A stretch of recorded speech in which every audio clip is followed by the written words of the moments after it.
are you? I hope you're doing very well. Yes, we are back for another update, back for another episode. Uh, I feel blessed. I feel blessed. I hope you guys can hear me rambling on. Hope you're getting some value out of this. I plan starting tomorrow, I'm going to post some shorts and some quick videos because I know not everybody has the opportunity to listen to the complete live stream and my thoughts and thought patterns and how I like come up with what I come up with. In this live stream, as with most live streams, will kind of just it just kind of takes a life of its own. But we are going to talk about metaphysics a little bit. My boy, Mr. Charles Marlowe, aka Vegan Cheetah, my boy from back in 2016. He was talking about metaphysics the other day, so we're going to talk about that a little bit. So pretty much what the template's going to be is we jump around a little bit, top of the topic. You got to kind of pay attention to think about it. And we'll talk about cryptos today. We'll get a little bit about other things. We're going to talk about metaphysics today. We're going to talk about controlling your mind, that type of thing. We're going to talk a lot about crypto. That'll be the first thing, because I know most people like to hear about the crypto stuff. You're going to hear what I feel and what I'm trying to reinforce when it comes to investing in crypto, and my rationales on that stuff, and just basic stuff. There's not going to be really any order to this. Like I said, I like to have cryptos first, but I do jump around a lot and whatnot. You'll probably see some funny things here and there because this is a live stream and I am visiting my mother. She's not feeling too well. I'll just leave it at that. And so she pops in once in a while, or random animals or whatever. Tomorrow like I said, I'll probably post some stuff with the animals. We have horses and shit. So anyway, all right, crypto.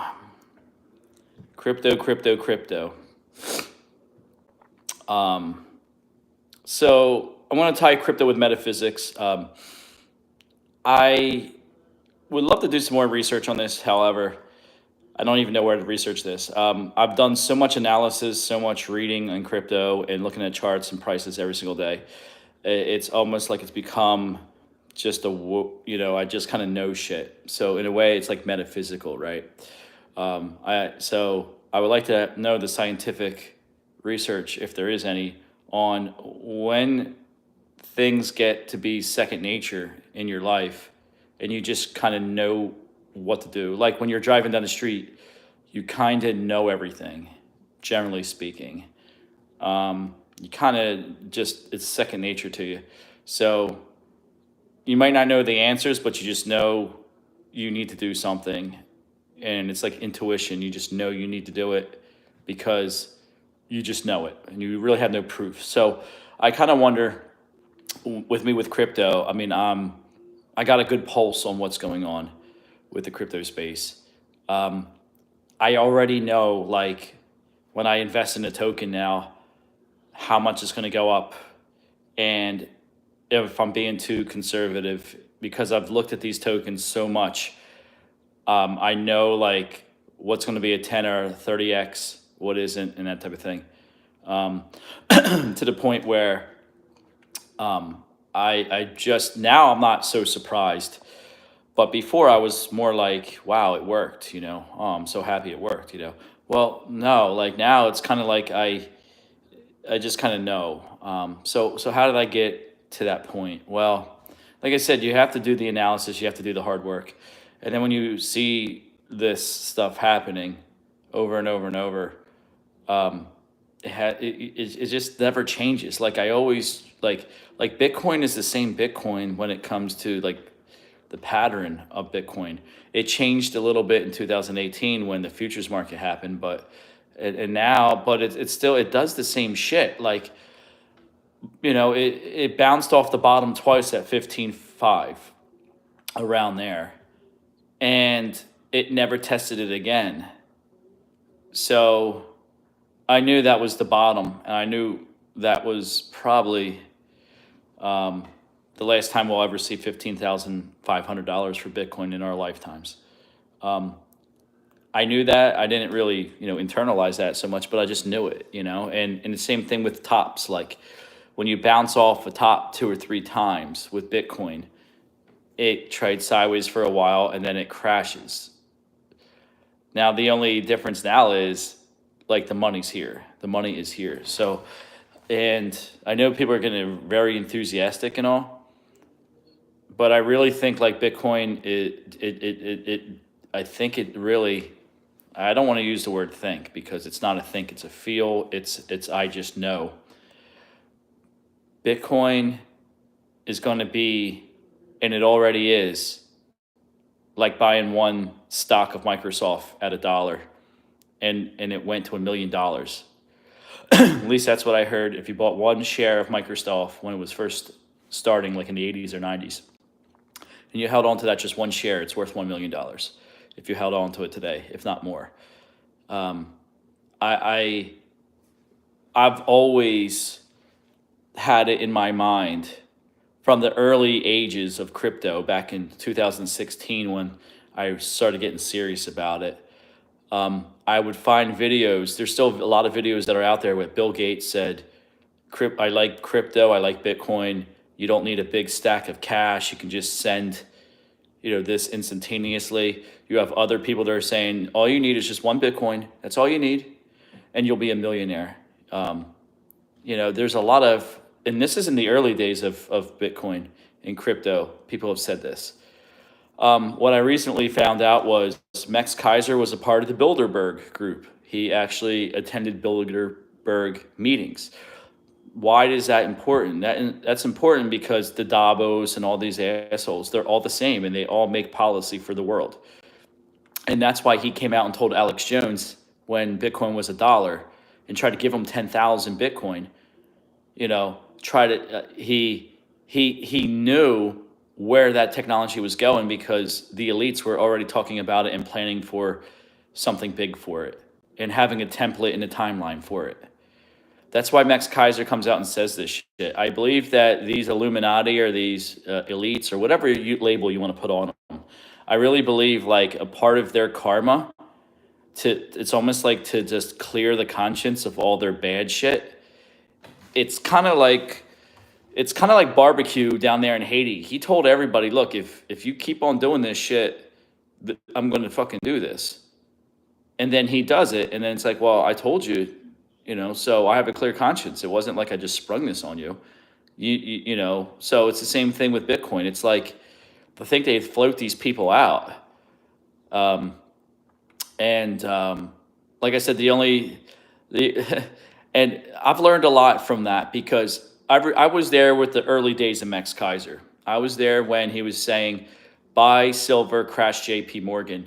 And it was literally my frustration, which goes into my last couple videos. My frustration was sometimes you can be early to something before the market or before anybody else recognizes it. You could be really early to something.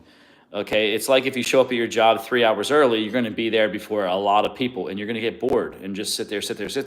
Well, that's what happened to me. And I stopped listening to Alex Jones as well as Max Keiser at that time because it was like, you guys are just full of shit. I buy all this silver and all, and it fucking goes down in value. Like, what are you talking about? I mean, I was being a little silly, but I was trying to learn this shit back in the day. And then I stopped listening to Max Keiser, and as soon as I started listening to him, that was when he found Bitcoin. He was promoting it. I was still there, not when he was talking about Bitcoin. This is when he was talking about the Max token. That's how early I was to crypto, where he had his own Max Keiser token back in the day. He never talks about it ever again, and you would never know that unless you were actually there paying attention. But I was there paying attention, kind of blips in pieces. But how did he find it under $1 or whatnot? Well, he told Alex Jones, I attend Bilderberg meetings. I am in the know, and this is what's going to happen with this token. That never was public, and I never knew that until like literally a couple weeks ago. he spilled the beans. Alex Jones said, "Oh yeah, this was the conversation and whatever." And that's why like I'm really pissed off at Alex Jones. You would think I would be pissed off because of other shit. Yeah, he's not 100% accurate. Yeah, he's a lot of mouth and shit.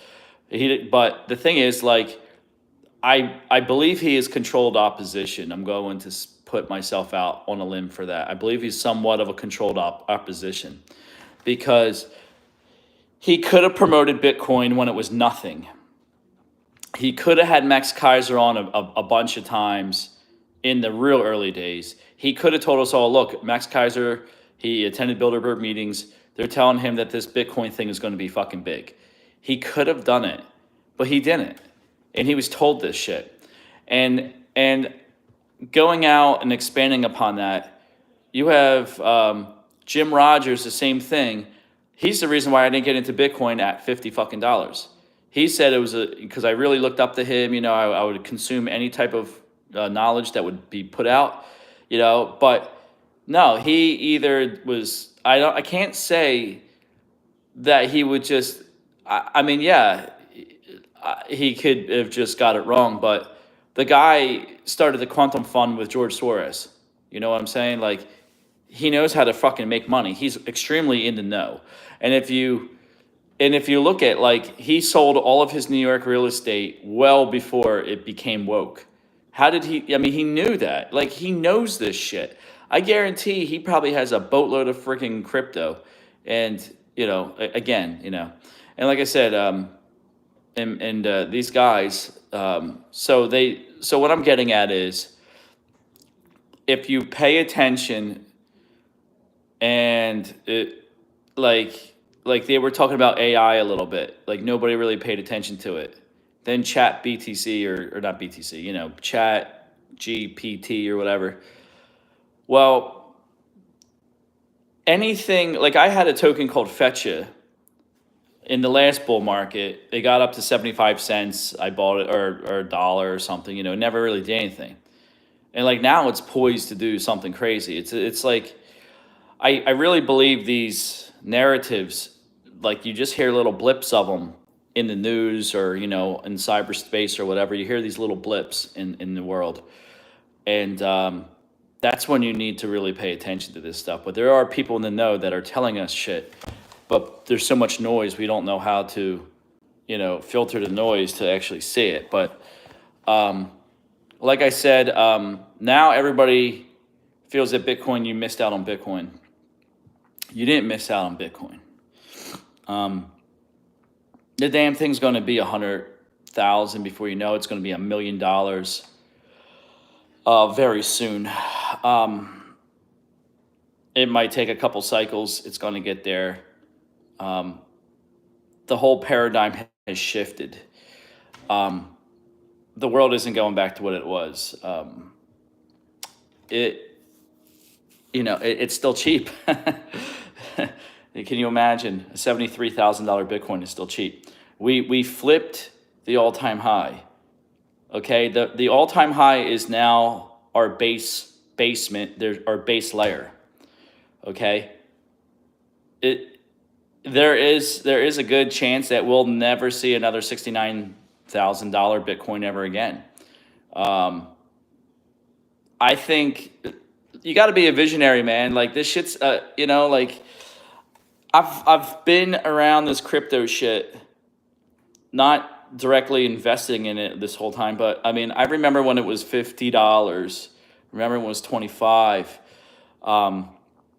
My biases.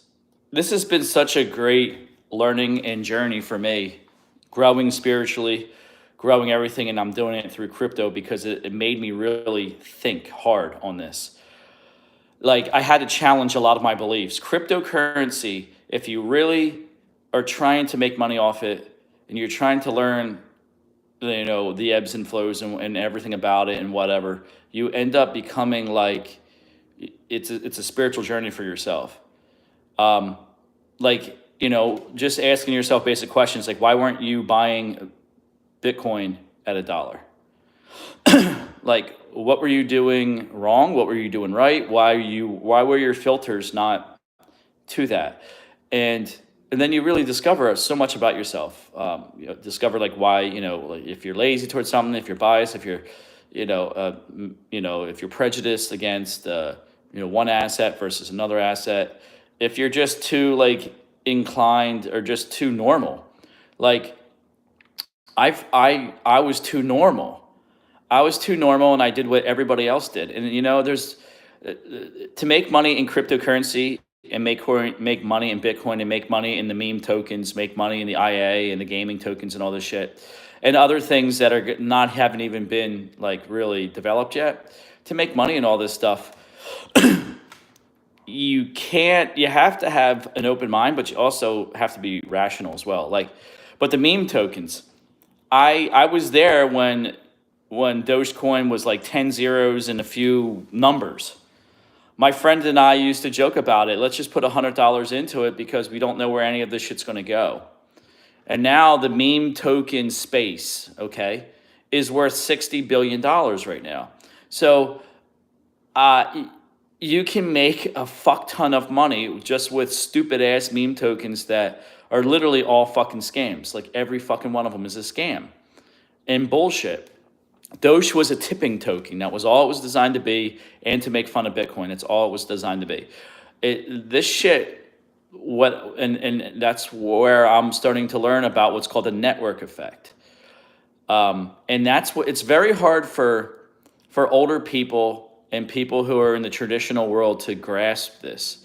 It's very hard for even young people to grasp what is happening. A lot of people are not even conscious to what's happening. It's very unconscious. They're asleep is what I'm saying. Like, we're in a metaphysical change right now. We're going from the traditional world to the digital world. Most people are not going to be going outside and doing anything. You're already seeing it now. Nobody plays outside anymore. Nobody really does anything. Like nobody even wants to run outside. Everybody wants to kind of watch the TV and run inside. Nobody wants to do anything outside anymore. And people are playing video games. I mean, tens of billions of dollars are investing in video games. So when you hear, so first of all, you got to be very careful who you listen to. And you have to be very careful with the energy that you're around. And when it comes to metaphysical stuff and investing in that type of thing, it's good to have some basis in reality with fundamentals and that type of thing, and doing some research and whatever. That's all well and good, but I don't care what anybody says, but this is the truth. You have a brain, you have a soul, and you have a body. Your brain is already wired and conditioned through countless years of either good shit or bad shit, and stupidity from your schools, stupidity from your parents, either being shit to you or good to you, or whatever the case may be. Like, it's really hard to kind of train your brain for just truth. It's normally trained for compliance in an authoritative way. If you don't do what you're supposed to do, your parents beat you. If you don't do what you're supposed to do, you get kicked out of school, or you go to jail or something. It's always a negative thing is what shapes our mind, which then we are taught also, because of lack of spirituality, to not pay attention to the energy, to pay attention to your mind and that type of shit. And that's real, and nothing else is real. And the truth is, like, our brain is just a tool. Like, we tell it what to do. That you have to have your soul tell your brain what to do. And as soon as your brain is out of pocket and telling you what to do and your body what to do, that's when your whole life is all fucked up. If you notice, anytime you like rationally thought how to do something that you weren't sure that you should do or not, you always fucked it up. Like, man, I should fuck this guy. I'm gonna quit this job and I'm gonna just fuck him. Who the fuck is he to tell me what to do? And guess what? You quit the job, you have no money, and then you're like, shit, it wasn't so bad. It's always the next day or something after you quit, or after you're pissed off at somebody and you cuss them out. the next day it's all like, shit, man, it really wasn't that bad. I overreacted. And guess what? You already burnt the bridge, and you have to pay the consequences now. The thing is, you got to keep your brain, you have to train your brain through your soul.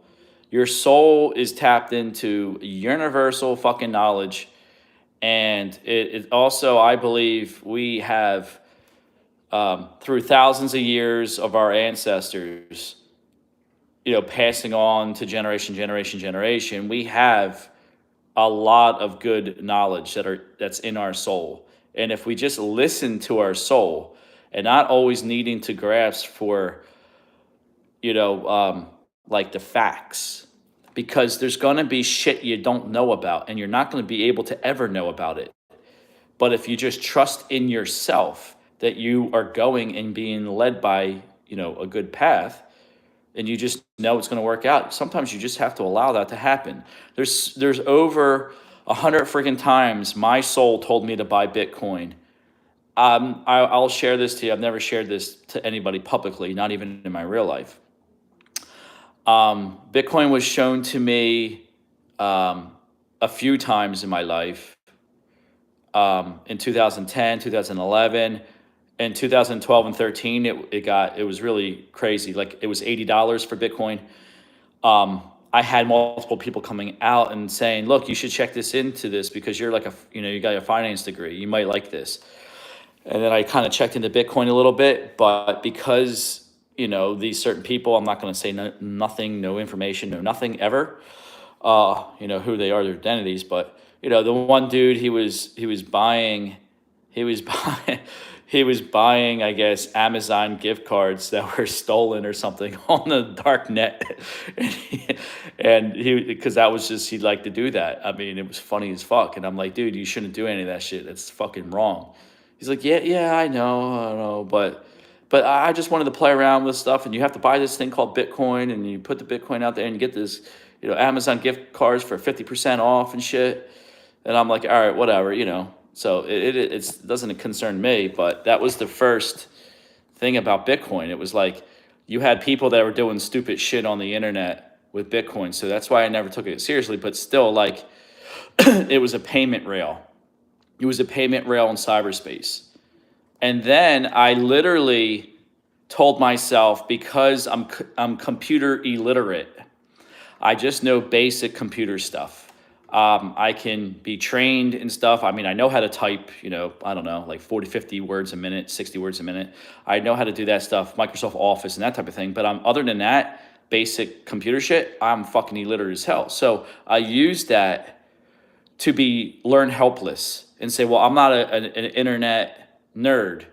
So therefore, I'm going to put my head in the sand and not research Bitcoin any further. And that stayed from literally like 2012, 13, all the way until one day I got a download from God. It hit me like a bolt of lightning. I could remember the day. It was after I got done my contract, the day on the contract, and I went back to the hotel and I was sitting, and that was roughly around August of 2016. It hit me like a fucking woman, that I just cheated on or something. It just hit me fucking hard. And it was like, I panicked. I went from forgetting about it to, I had to panic buy cryptocurrency. And I was scared to death. I don't know. It was just like an act of God. I felt like I had to, I stopped everything and I just had to do it. So I remember, trying to get a Coinbase account. It was really scary. I'm like, man, I had to link it to my checking account. I'm like, oh my God, I'm going to lose all my money. But I did my research and it said it was legit. So I linked it and I bought 3 Ethereum for $8. And Litecoin was $4. And Bitcoin, I saw and it took me like 3 weeks before I would even buy anything because I was scared to death. But I finally bought it, and that were the prices. And Bitcoin, I saw Bitcoin go from $325, $340 to $800 to $850 to $900, and then it hit $1,000. And I'll never forget when I saw, I had bought like one Bitcoin. I think I bought like one Bitcoin, and I bought 2 or 3 ETH. So it was like $24 in ETH, and it was like one whole Bitcoin. It was like $900. And then I bought 2, and I had like $1,800 invested, and I didn't buy any Litecoin. And then I'm like, this stuff is bullshit. It's boring, whatever. Like, yeah, like I just couldn't appreciate it. And I would go online and I'd never forget, like I saw some videos back then where they were selling Bitcoin and these guys were saying, I'm putting all my paychecks into ETH at $8. And they're like, yeah, I mean, I'm up to like, 4,000 ETH right now. I'm going to keep on going, but I'm putting all my paychecks into it. This is Bitcoin 2.0. And I remember those days. And there was almost nobody, really talking about that shit back then. And this was right before that first real major bull market where like everybody in the world started like paying attention. And I'll never forget when gold and Bitcoin were the same price. It was like $1,250 and it was the same price. And what was very odd to me was it kept on going past gold price. I thought it would collapse and it didn't. It kept on going. And nobody said anything and nobody said anything. And then I started like realizing, wow, I can predict this price because it was very organic. And that was before, futures. Futures came in December 2017 and fucked it all up. So, or 18, something like that. But the thing I'm getting at is like, why wasn't I buying it at $1? All right. Why? It was because I was scared of change. Okay. So I was scared of change and I had other, flaws and biases. And I was a big gold person back then, just buy gold and real estate and that's it. Fuck the world. And, so you go down this path and crypto has been this path for me, I would say probably until 2011, 12-ish is when I've been going down this path. And, there's been a lot of opportunities in my life where I could have made millions and millions of dollars. And I would always fuck it up, always fuck it up, always fuck it up. And it wasn't, and now, so after years of analysis on this, it's like, well, was my assumptions and logic, was that the fucked up part or was it something else? And then I found out, no, it's low self-esteem from when I was growing up. Low self-esteem, got jumped a couple times when I was in grade school. My parents never taught me how to defend myself or anything. So, you got the ghetto boys, jumping you and shit. Not that I went to a ghetto school, but there was some ghetto, persuasion type people. And, they're tend to be a little racist against white people, let's say. And, so you got a lot of different shit that kind of fucks with your self-esteem, and also just people that are jealous of you. Because I grew up in a very normal type environment. Not a lot of money going around, that type of thing. And you always had to work fucking hard. And, if you want something, you gotta go out there and earn it. Nobody's going to give that to you, including your parents. So, so crypto has been a journey to me being more enlightened. And I challenge all of you to look at this shit and look at it as a form of growth, not just to grow your pocketbook and your money and your grip of money, right? This isn't about money. It is, but it's not. It's bigger than this. Allow this to be bigger than just money. Allow this to be a growth of getting rid of all the shit. Like, any prejudices you might have, just get rid of them. Any stupid ideas that were reinforced, look at this stuff, because the more you clean up your house and clean up your mess, the easier it is, and you're not going to trip over yourself. Crypto will make you rich. Okay, I was biased against meme tokens. Thank God I bought $1,000 worth of SHIB, and I don't know, when it crashed in 2022, I mean, it's not a lot of money, but, I've been making some good money with that. But look, there's fine tuning and getting more precise with shit.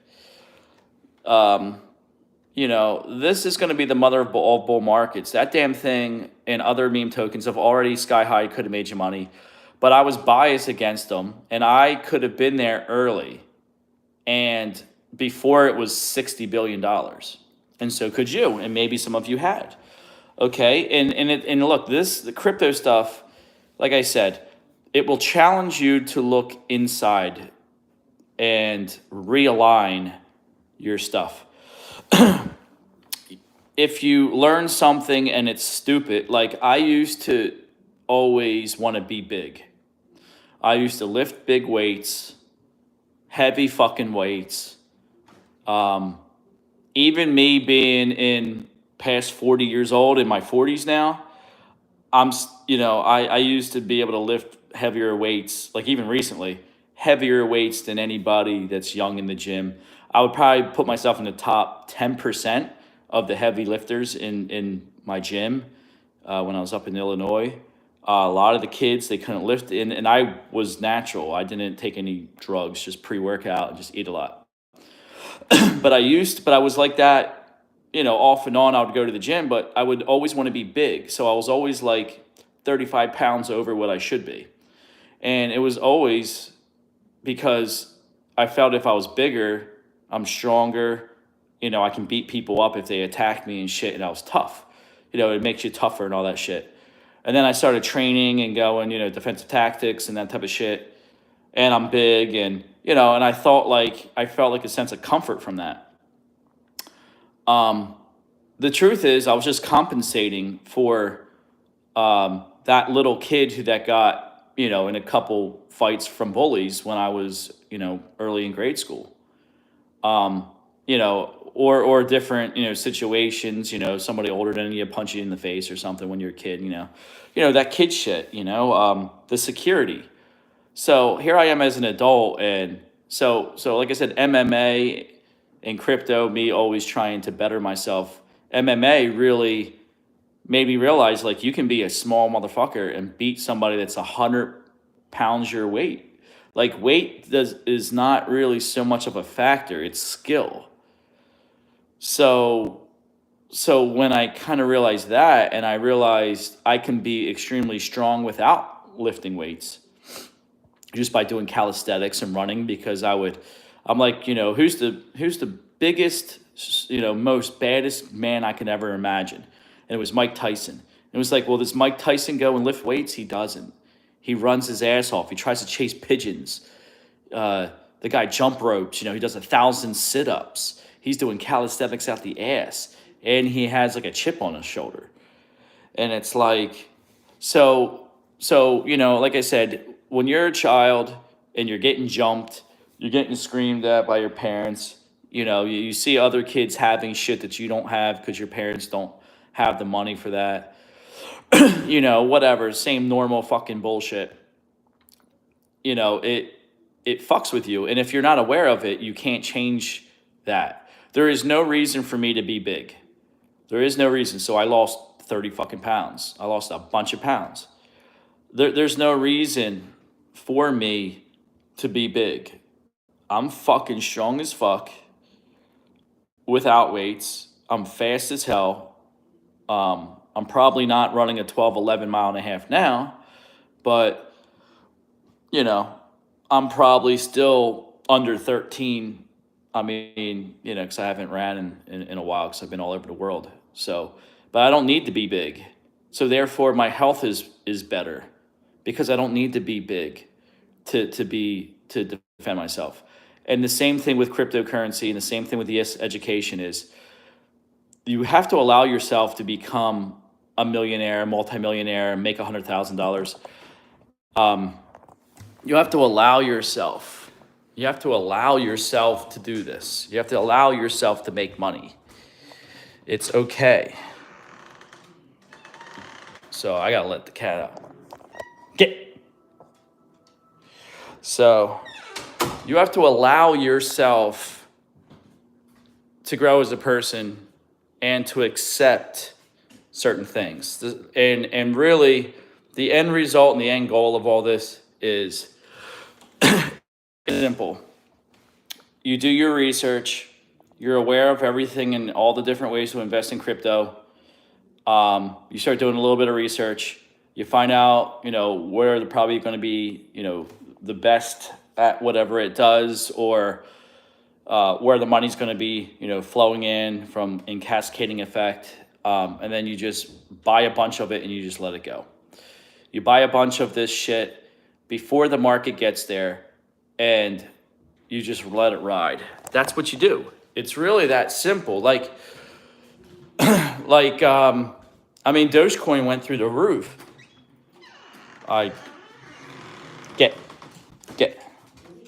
Go. I have my cat that wants to go. Come on. You want to go? Go. All right. So, like I said, this is live, and I'm here at my parents' house. Oh, I hate that fucking dog. I don't know. I'm not a dog person. I hate fucking dogs. Anyway, that's a whole nother video. Fucking hating dogs. Anyway. So, all right. You went through all that talk that we just did. And I'm proud that some of you that got most of that. So now you get to go to the cool part of this video. Stop being the person that you don't want to be. All right, stop tripping yourself up. Life is a hell of a lot more simpler than we make it. It is way simpler. We make it hard. So if we make it simple, life will be simple. All right? You find a good crypto that's promising. You look for it before anybody else gets to it. You already know there's going to be a wall of money and it's going to practically flood into every freaking half-decent project out there. Find a good project before anybody else. Put some money into it. Let it fucking ride. Watch the market. Don't look at your token every friggin' day.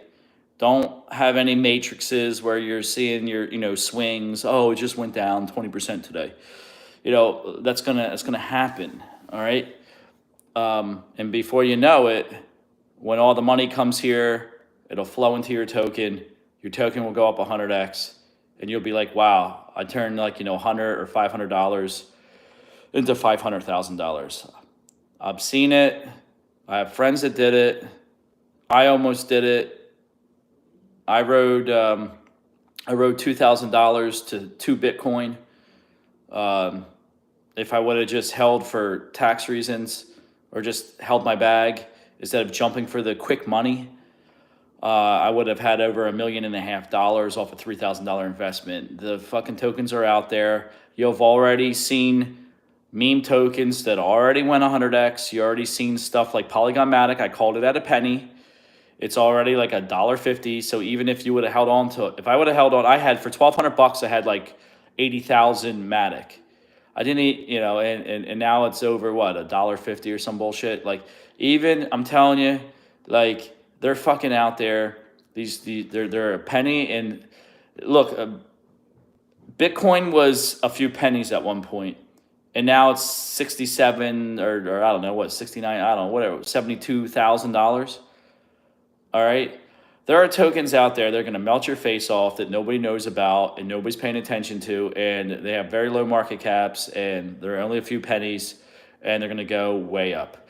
Okay, LCX looked like, I'm not telling you to get into LCX, but LCX was 3 to 4 cents, stay down there forever. I didn't have the right approach to it because I was flying around the world. I had a bunch of real world shit happening at the time. So I wasn't able to be as focused as I could have been.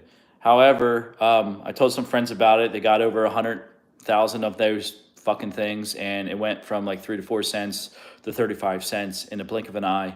And now it's like 25 cents. It's still, I'll probably never see a 3 or 4 cent ever again LCX unless Bitcoin goes back down to 15,000, which at this point, it's never going back. It's only going to be forward.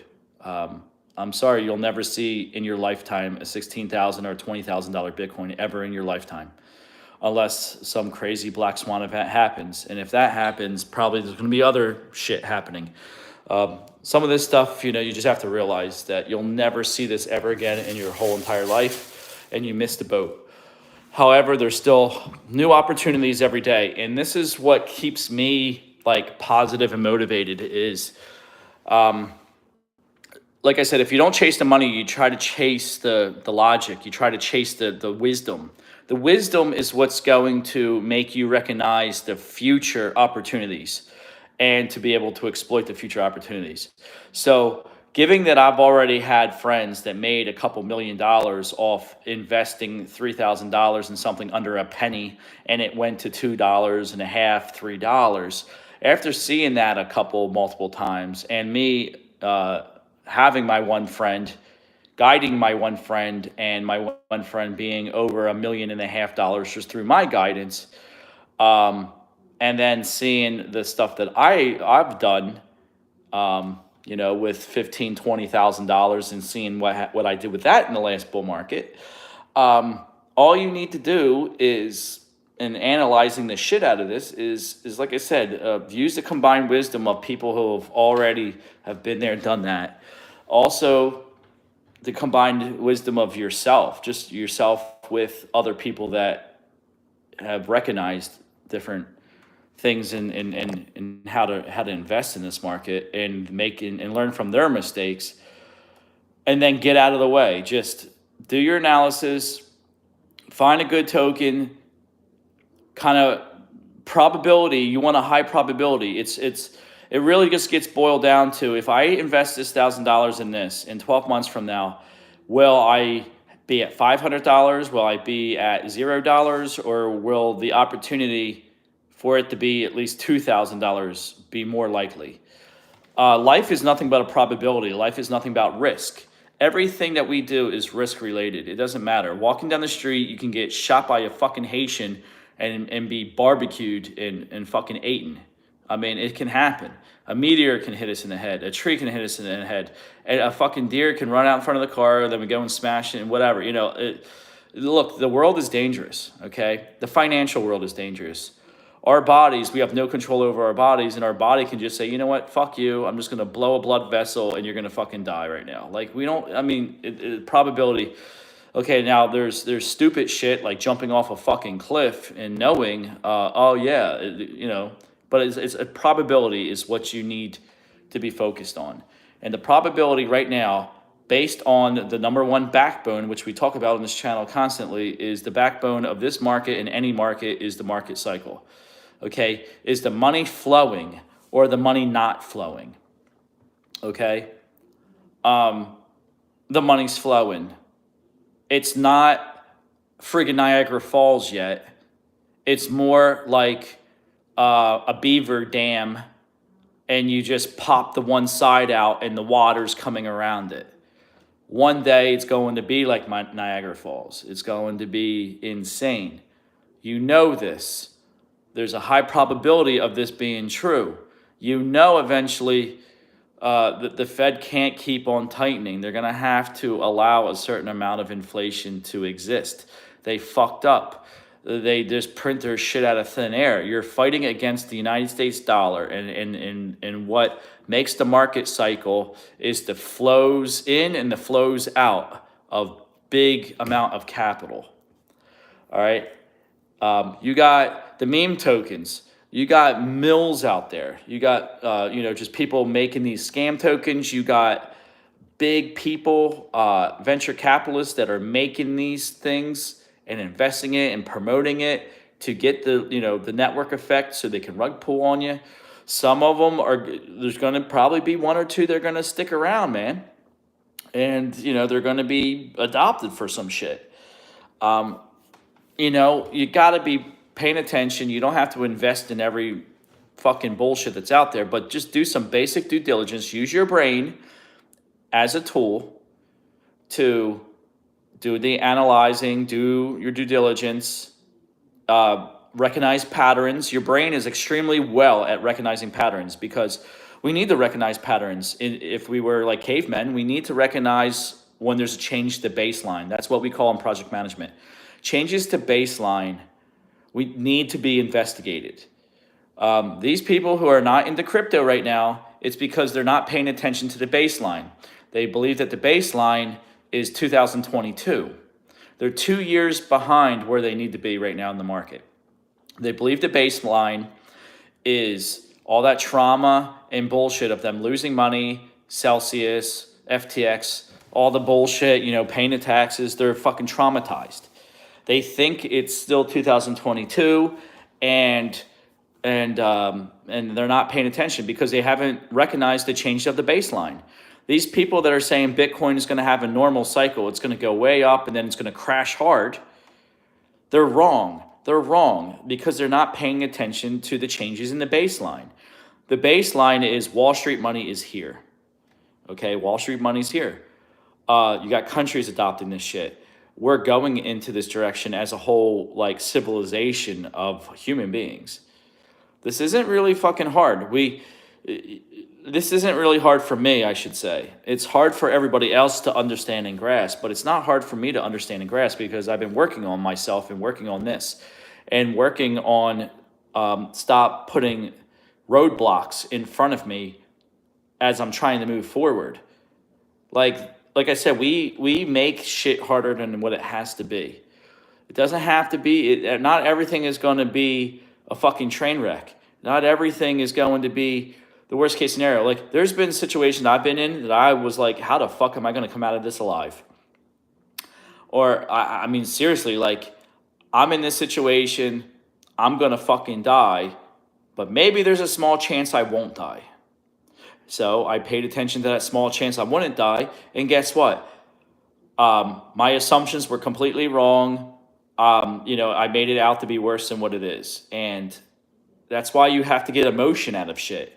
And you have to stay focused, and you got to do something every single day until you actually achieve the goal. You have to keep attacking, all right? Like the Goggins, right? You have to keep attacking.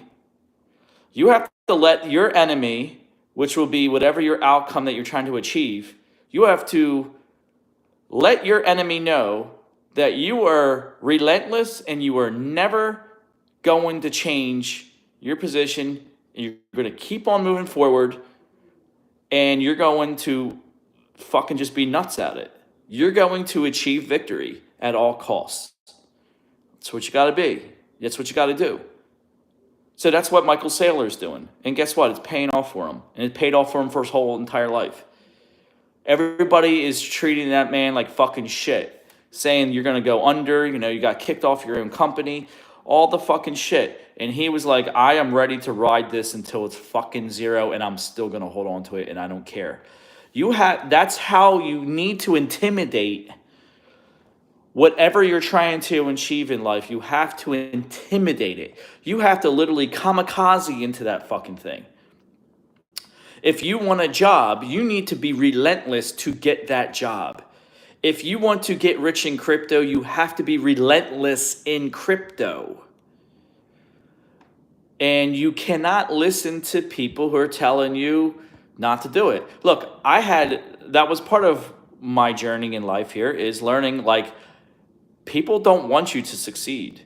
People want you to be doubt because they're filled with doubt. When people give you advice, you don't want the advice. Really, what you want to do is ask them, well, why do you think like that? Why do you do this? Why do you do that? Why?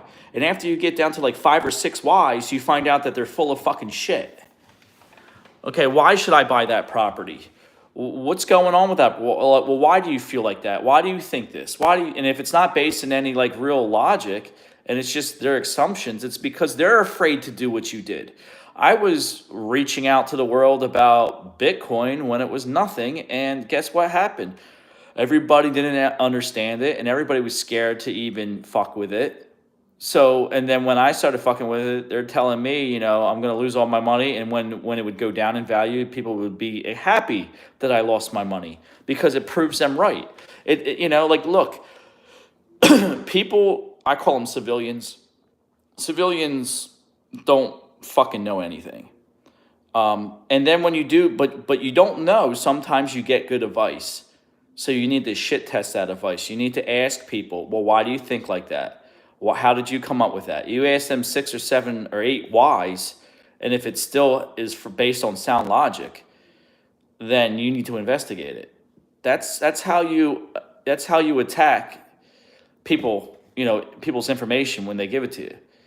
If I go and I ask my mom, hey, mom, should I buy this Bitcoin? She's going to say, fuck, hell no. She's going to say, hell no. And it's going to be like, so if, I shouldn't buy it. That's what I used to do when I would buy real estate. When I first was buying real estate, I was going to buy a duplex in the Jersey Shore. It was $125,000. It was producing $1,600 in income, and the mortgage was something like $800, right? And my parents, because they said that my uncle, who was rich, had a lot of problems with tenants, so therefore you shouldn't have a rental property. So guess what? I didn't buy the fucking thing. I could have bought the damn thing for like $11,000, and it was producing like $1,500 to $1,700 in rent, and I would have achieved $800 a month after the bills, and that means I could have paid myself back. You see what I'm saying? But because like I didn't quit, it turned out that my parents just didn't want the aggravation. They didn't understand it, and they don't fucking know why they said don't buy the real estate property. They just said it, and they had no idea why. And they just said it because everybody else says it, because everybody else is fucking stupid and boring. And that's what makes you normal. So in order to get ahead in life, in anything, to be above normal, you have to work on it. You have to do what non-normal people do. Non-normal people are buying cryptocurrency in 2022. Why? Because they realize there's a change in the baseline. The baseline is this is how it's always been in this bear market, and now it's not. Okay? I used to have arguments on Twitter over this shit, and people who were very manipulative and very cunning pretty much half convinced me that I was wrong. I didn't go as hard as I should have in the bear market. But thank God I was so early that I caught up in 2023. I was able to catch up because I realized the guy was a fucking scammer. He scammed the community out of 1,200 fucking ETH with his scam project. And this is the guy, he had a big ego. He didn't want anybody to like take his spotlight away from him. So he would always shit on everybody. And then, you want to be in the group, in the Twitter chat. So you just kind of let him go with his shit and you don't call him out on it. Well, then I did some research on the guy and I found out he's a fucking criminal. And then, whatever. He's off Twitter and he's disappeared because he doesn't want the FBI after his ass, I guess. But the thing is, like, don't listen to anybody. Get good information, like off of my channel. Do your my channel is more of a crypto research / education. That is my channel. My channel is not for you to get rich quick. My objective in life on this channel and in the future when I have my website and when I have my actual growth business, which will be to fix you mentally to be able to achieve your dreams and also use investment vehicles for you to be financially fucking wealthy. That is what my goal is here. And that's what I will be slowly working towards. And that's what I'll be doing for the rest of my friggin' natural life. Because I can sustain this, I can do this. Nothing's going to change if I go get a job or go whatever the hell I do. Nothing will change. This is what I'm supposed to do on this planet. But, I also have obligations to the real world that I have to do. I have to feed myself in the real world. I have to clothe myself. I have to make money in the real world.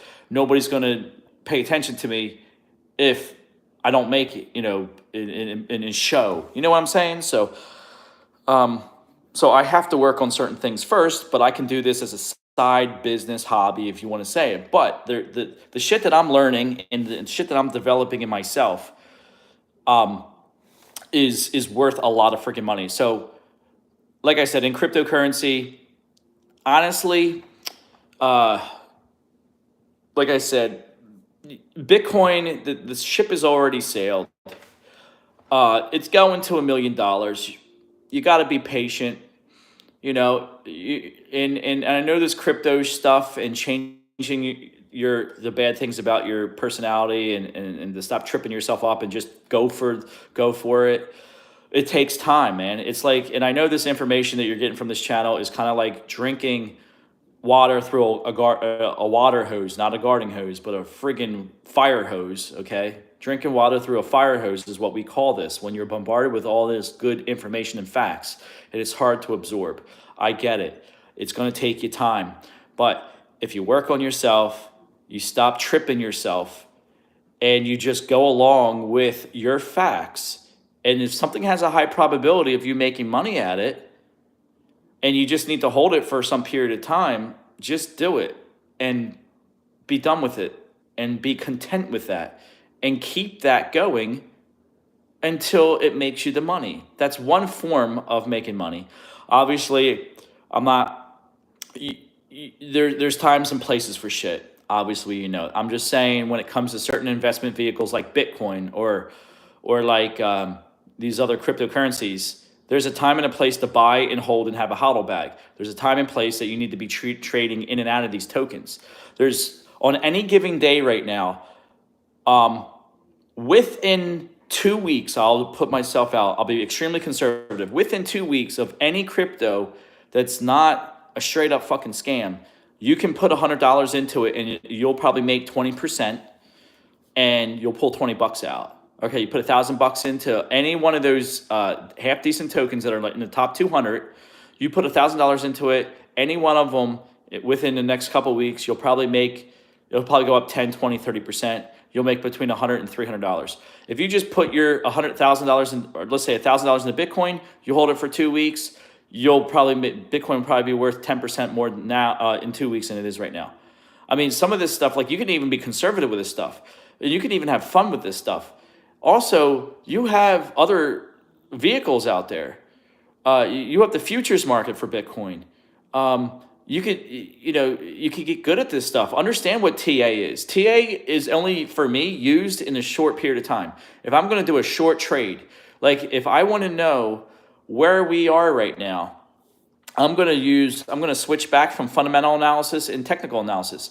So what am I doing?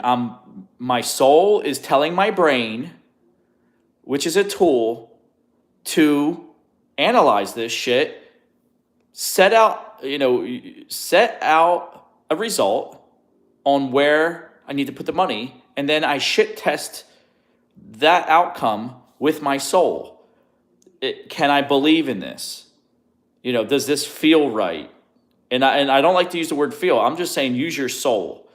So use your brain to come up with, okay, all right, brain, I need to pick 2 cryptos that are going to do 10x within 6 months. So my brain goes through all the analysis, does all the shit, spits out a computation like a computer.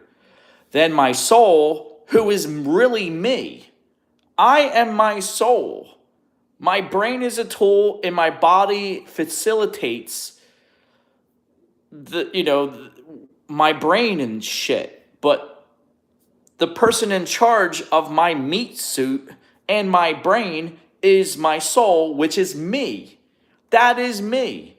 I am that little energy that's in my body that charges my body and my mind and makes it to be like a big friggin' antenna. It puts energy into the body and into the soul, and with your trillions and trillions of cells, you're able to pick up frequencies from other fucking shit. We're all energy based. This is not anything new.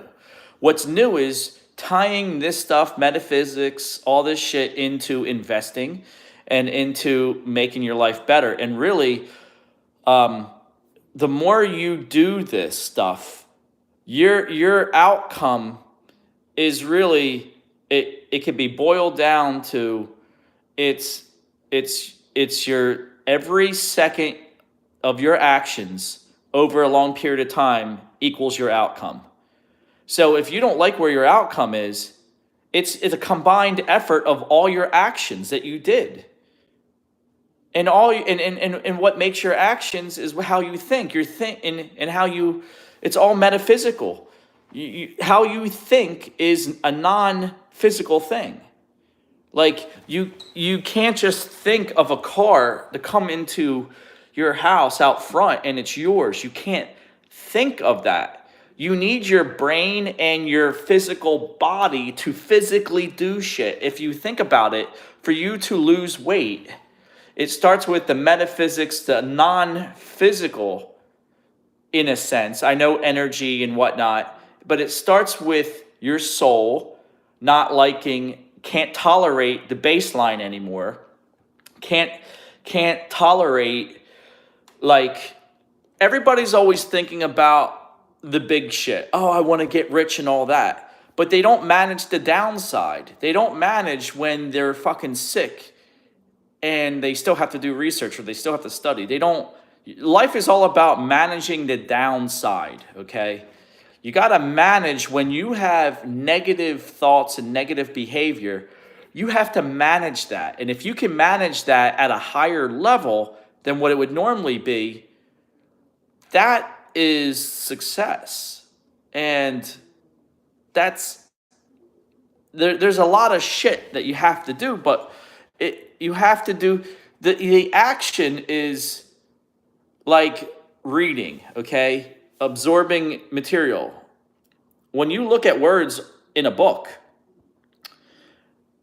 that's actually like it's an electric process and it's bouncing off signals in your brain. And then you are internalizing them and then you're putting them to practice. Like for me to buy cryptocurrency, I can't buy cryptocurrency with my mind. I can't buy cryptocurrency with my soul. How do you buy cryptocurrency? You buy it by you using your fingers and you're hitting buttons on the screen and then it ends up over here. You can't buy gold with your brain or your soul. You buy gold with your body. You have to physically take the dollars and physically get the gold in your hand, and then you physically put the gold in a box somewhere. You can't physically, you can't with your mind or your soul, I don't know, put this fucking hippopotamus on this table. My body, my hands did that. Your brain and your soul cannot make you lose weight. You have to be, your body has to stop eating on purpose, and then you would lose weight if you were to starve yourself. Like, so your body is extremely important as a tool for certain things. And your brain is an extremely important tool for other things at a higher level. But your soul runs all this shit, and your soul is tapping into shit that your brain and your body can't tap into. And we call it the spiritual world. We call it God. We call it whatever you call it. So you have three things going on, and those three things will bring you to truth. But if you allow something like your brain, which can be hijacked by multinational corporations in the TV, and telling you that there is no God, there is no this, and bombarding you with all this stupidity messages in grade school, in college, and all that. Like, did you ever ask yourself, like, why do you go to college? And college never teaches you how to be wealthy. They never teach you, like, how to have a business. They teach you always how to work for somebody else's business. Like, even if you're a doctor going to school, which you can only become a doctor if you're at school, you have to learn this shit and practice it, right? But, they don't teach the doctors. They teach the doctors how to work in a hospital. They have to come up with it on their own to become, entrepreneurial, which normally they're not going to get those skills at school. They're going to get it through fucking doing it. Look, the true source of information is not honestly taught in a university or a grade school. It's learned through the school of hard knocks, and the most successful people that we see did not go to school. I don't know of too many people. Maybe Michael Saylor, he went to MIT, he learned a lot of very valuable stuff. But at some point he had to experiment and learn on his own to create things. Like if it was just that easy to go to school and then have $1 billion business, everybody would be doing it. Most people who have $1 billion businesses, maybe they learn a little bit in school or not at all. Most of them don't learn anything at school. And then they just have a good idea and they just start doing it. And that's how they become wealthy, and that's how they become powerful. And then everybody's like, wow, look at this guy. But it takes collective actions over a long period of time. And in order for those actions to be put into play, requires a tremendous amount of energy in the form of non-physical, which is your brain really being stretched well past its limits, and controlling your brain, which the only way to control your brain is through your soul, which is you, is your real you, and telling your brain, yeah, we acknowledge that, but it's irrelevant. And that's how you're able to, really survive in this world, is by controlling your brain and putting it to good use when it's the right time in the right place. Like, let's say you got somebody that's, screaming at you and whatnot, and you don't want to get into a physical fight with this person, but if you do, you can beat their ass. But, things can happen in the fight that's not good. The person can have a gun or a knife. Maybe you punch the person, you knock him out, he hits his head on the curb, then he dies, and then you're in jail. A lot of bad things can happen if you get into a physical altercation with somebody. 9 times out of 10, you just let motherfuckers run their mouth. And you stay calm when your brain is telling them to punch them in the face. Your soul tells you, look, he's just a little bitch, just let him run his mouth. You don't have nothing to prove, and you control your brain. The same shit happens in cryptocurrency and making money. You want to panic and sell when crypto drops. The rational thing to do is to buy more and let it ride up and let it rebound. Okay. I just did this the other day. I sold a token. I made 60% on the token. I sold it. And I asked myself, well, why did I sell it? I sold it because my friend sold his bag and he made some good money. But I didn't define that as a trade. I defined that as a long-term hold. So yeah, I made my money. I sold it. It dropped down from $2.50. It dropped down and I sold it. I didn't even know what was going on. It was like, oh shit, okay, well, I could still catch this. So I sold it. It was around $2. I sold it at $1.88. I think originally my average was like $1. It wasn't a lot of money, like $1.30 or something, $1.20. So I made money. It dropped down to $1.40. Somebody just pumped and dumped it. Well, I just saw it went back up to $2.30 the other day. So, normally I wouldn't even have paid attention to that because the token's going to go to $11. Chances are when we get into a hyper bull market and crazy shit and narratives are just flying out the ass, it's probably going to go to $11, but yeah, I did the trade. But if I would have done the trade just as an opportunistic opportunity and labeled it as such, I could have bought back in. So when I saw it at $1.40 the other day, like literally the next day after I sold it, which was like, I think this morning, I was like, my true self, my soul said, all right, now take all that money, redeploy it at $1.40. And then you just, have all this extra tokens that you, for free practically. And that's what my soul told me to do. My brain said, we'll find an alternative token. So my money's still sitting there. The damn thing went to $2.40 now, or $2.20 or something.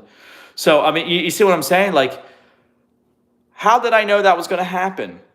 Because the true crypto dreams, my soul is tapping into shit that, I'm not even aware of. And my brain, which is based in this world and based on, certain shit and criteria, saw it from a different point of view. Every single time I think into a position, it's wrong. And therefore, I think a lot of our thoughts are from the devil. I'm not the only one that believes this. There's a bunch of other people that also believe that most of our thoughts are from the devil. I don't have another term to call it, okay? So if I had another term to call it, I would. But a very simplistic way is most of our thoughts are of the devil. Whenever we want to quit our job, we think that that's what we need to do. But in reality, that's not what we're supposed to do. That girl you're supposed to, ask out. Our emotions are what manipulates us. And if we say shit over and over and over, we self-reinforce that. I almost talked myself into this job the other day. Or actually, I have to tell them I'm not going to take the job. They're going to offer me $115,000 a year. Blah, yada, yada, yada. Tremendous amount of work. Management work, pretty much be all by myself, just calling the shots and shit. I'm probably 80% qualified for the job, but I'm more qualified than most people. And so to make a long story short, I was looking at all the benefits of it, all the positives of it, and I was going to talk myself into it. But then I realized, well, no, I'm just looping around because, I'm just going for the quick cash. I'm going for this, and I can adapt to it and whatnot. But guess what? What will it do? I'll have money and shit, but I won't be happy. It's not in a part of the world that I want to live in. It doesn't give me the flexibility that I want. If one person decides they don't like what I do, my work, well, then they can shit can me, and that's it. And what if I have 3 or 4 years left into it? So it's I already have a course of action and a plan for what I want to do for my future work, what I want to do for this channel, and for, my future business, which is, helping people achieve their goals. I already have a goal. I'm already set. I just need to focus on that shit. Why am I keep on drifting to this type of shit, to other shit, anyway, like I said, you have to keep focused. You have to understand changes in baseline. You have to bolt shit down. You can't be jumping in and out of tokens. You can't be jumping in and out of jobs. You can't be jumping in and out of relationships with women. You got to really control your mind, because the devil will control your mind if you don't control your mind. George Soros will control your mind if you allow that to happen. Everybody else in this world will control your mind if you don't control your mind. You can't allow this shit to trigger you. You can't, you can't be looking at, okay, these random ghetto people are beating up white people, so therefore they want to kill all white people. That's not true. That's certain segments of people, and certain people are doing negative shit towards other people. It's the same shit. If we didn't have internet and all this shit that's happening right now, it happened before. Everything that you're seeing on all the negative shit, people barbecuing fucking people in Haiti and shit. They've done that shit. Throughout human history, man. People are cannibals out there. There always been cannibals. There's always been murderers. There's always been assholes. This is nothing new, man. We have over probably 370 million people in this country. There's going to be, at any given time, shit going down. But when you have like 4 platforms, and all they decide to put on there is fucking crazy shit all day, you're going to think the whole fucking world's crazy. The world isn't as fucked up as you think, and even what I think. And it's actually probably more positive out there than you could ever fucking imagine. Okay? The shit is changing. The world is always changing. Countries that were shithole countries are cleaning up their shit. They're tired of it. They're tired of the baseline of being complete shit in their lives. And guess what? They can't tolerate it anymore. So what are they doing? They're changing. They're moving forward. Okay? You know? Like, this is the shit you need to keep in mind. Like, so when you see in people set themselves on fire saying free Palestine, like, that is just a mental illness. That guy had a mental illness. He let people control his mind to the point where other people and the devil made him think like that was the best thing to do, was to fucking set himself on fire. You know what the guy could have done? He could have raised money for these children. He could have went to Jordan and set something up for people that are I don't know, that want to help those people. He could have went to Israel. He could have done something. He could have been positive about it. He could have been protesting in front of there saying, save the kids or something. He could have done something proactive. He decided to do something that was very evil and disgusting, and it doesn't even mean anything. It's just a blip on the fucking radar. Like, for 5 seconds, like, nobody is going to remember that guy burnt himself to a crisp. Probably nobody other than me even remembers that shit. So, like, if you don't control your mind, okay, other people are going to control your mind for you, and you're gonna do what they say, and you're not even going to realize it. And so if you find yourself not achieving the goals you want to achieve, if you see yourself not having the fancy car, or if you're just not achieving your goals, you're just going down and down and down, it's because of your lack of action. It's because of your cumulative actions every single day over time shows your results. And you can't blame anybody else but yourself. You can't blame Jews for the fucking stealing your money through the banking system. You can't blame black people because I don't know, like, you can't walk down the street and shit, whatever. You can't blame Mexicans for taking our fucking jobs. You can't blame any of these ethnic groups. It's really about yourself. And any minorities out there that maybe one day look at this video or are looking at this video, and you want to blame white people, or you want to blame America or shit, whatever, no, you need to look at yourself, and you need to ask yourself, like, did somebody implant into your brain how to think and take look, if we all got struggles, man, but you got people out there that'll just start pointing fingers. That's what Hitler did. He said, all of our problems is because of the Jews. It wasn't because you were picking fights with your fucking neighbors. It couldn't have been that. It couldn't have been, the kings and all this other shit hating one another. And it couldn't be that. It couldn't be the inbred from the fucking monarchy. It couldn't have been any of this other shit. It couldn't have been anything. It could have been, bad politics, which led to them devaluing their currency. It couldn't have been any of that. It couldn't have been like why couldn't they stay in their friggin' borders, right? Why did they have to go and launch war? Why did England have to go and launch war all over the world? Like, it couldn't have been any of those other factors. It had to be these group of people. Well, it comes down to, you can't blame others for your results.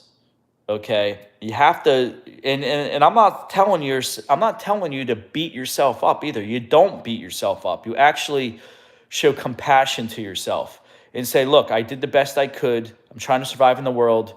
Okay, I was led down a wrong path, and people are just trying to do the best they can. People are telling me the best they can, and whatnot, and I'm just doing the best I can with what I have. And then and then you acknowledge that. And then you say, okay, but I want this to happen.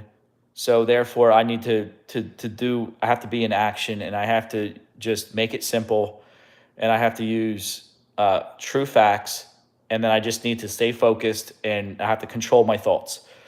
My friend Liquid that's here in the chat, he used to always tell me, just buy your freaking token and leave it alone until it gets you money. It makes you money.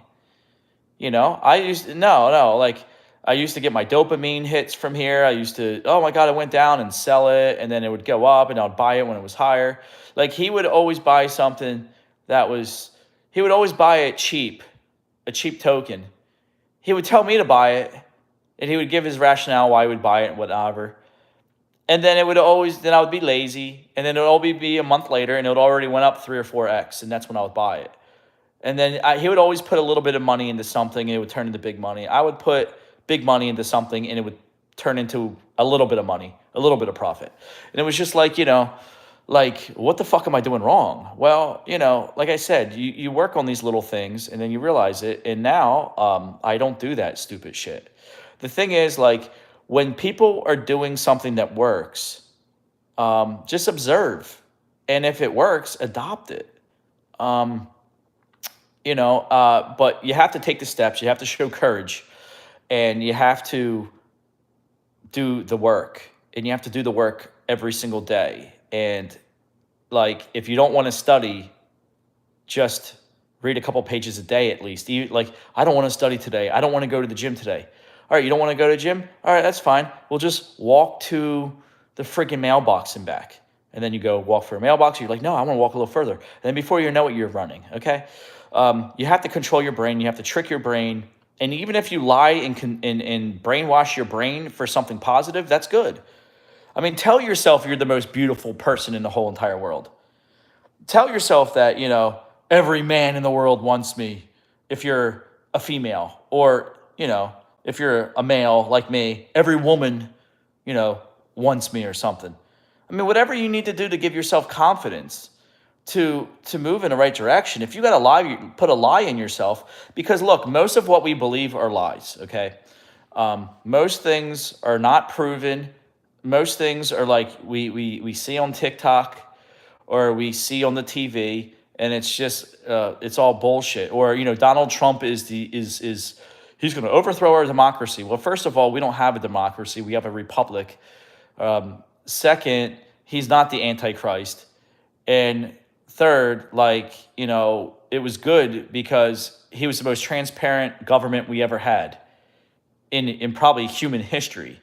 Is under Trump, because everybody was looking at every little thing he was doing and shit testing it. And that's what we want.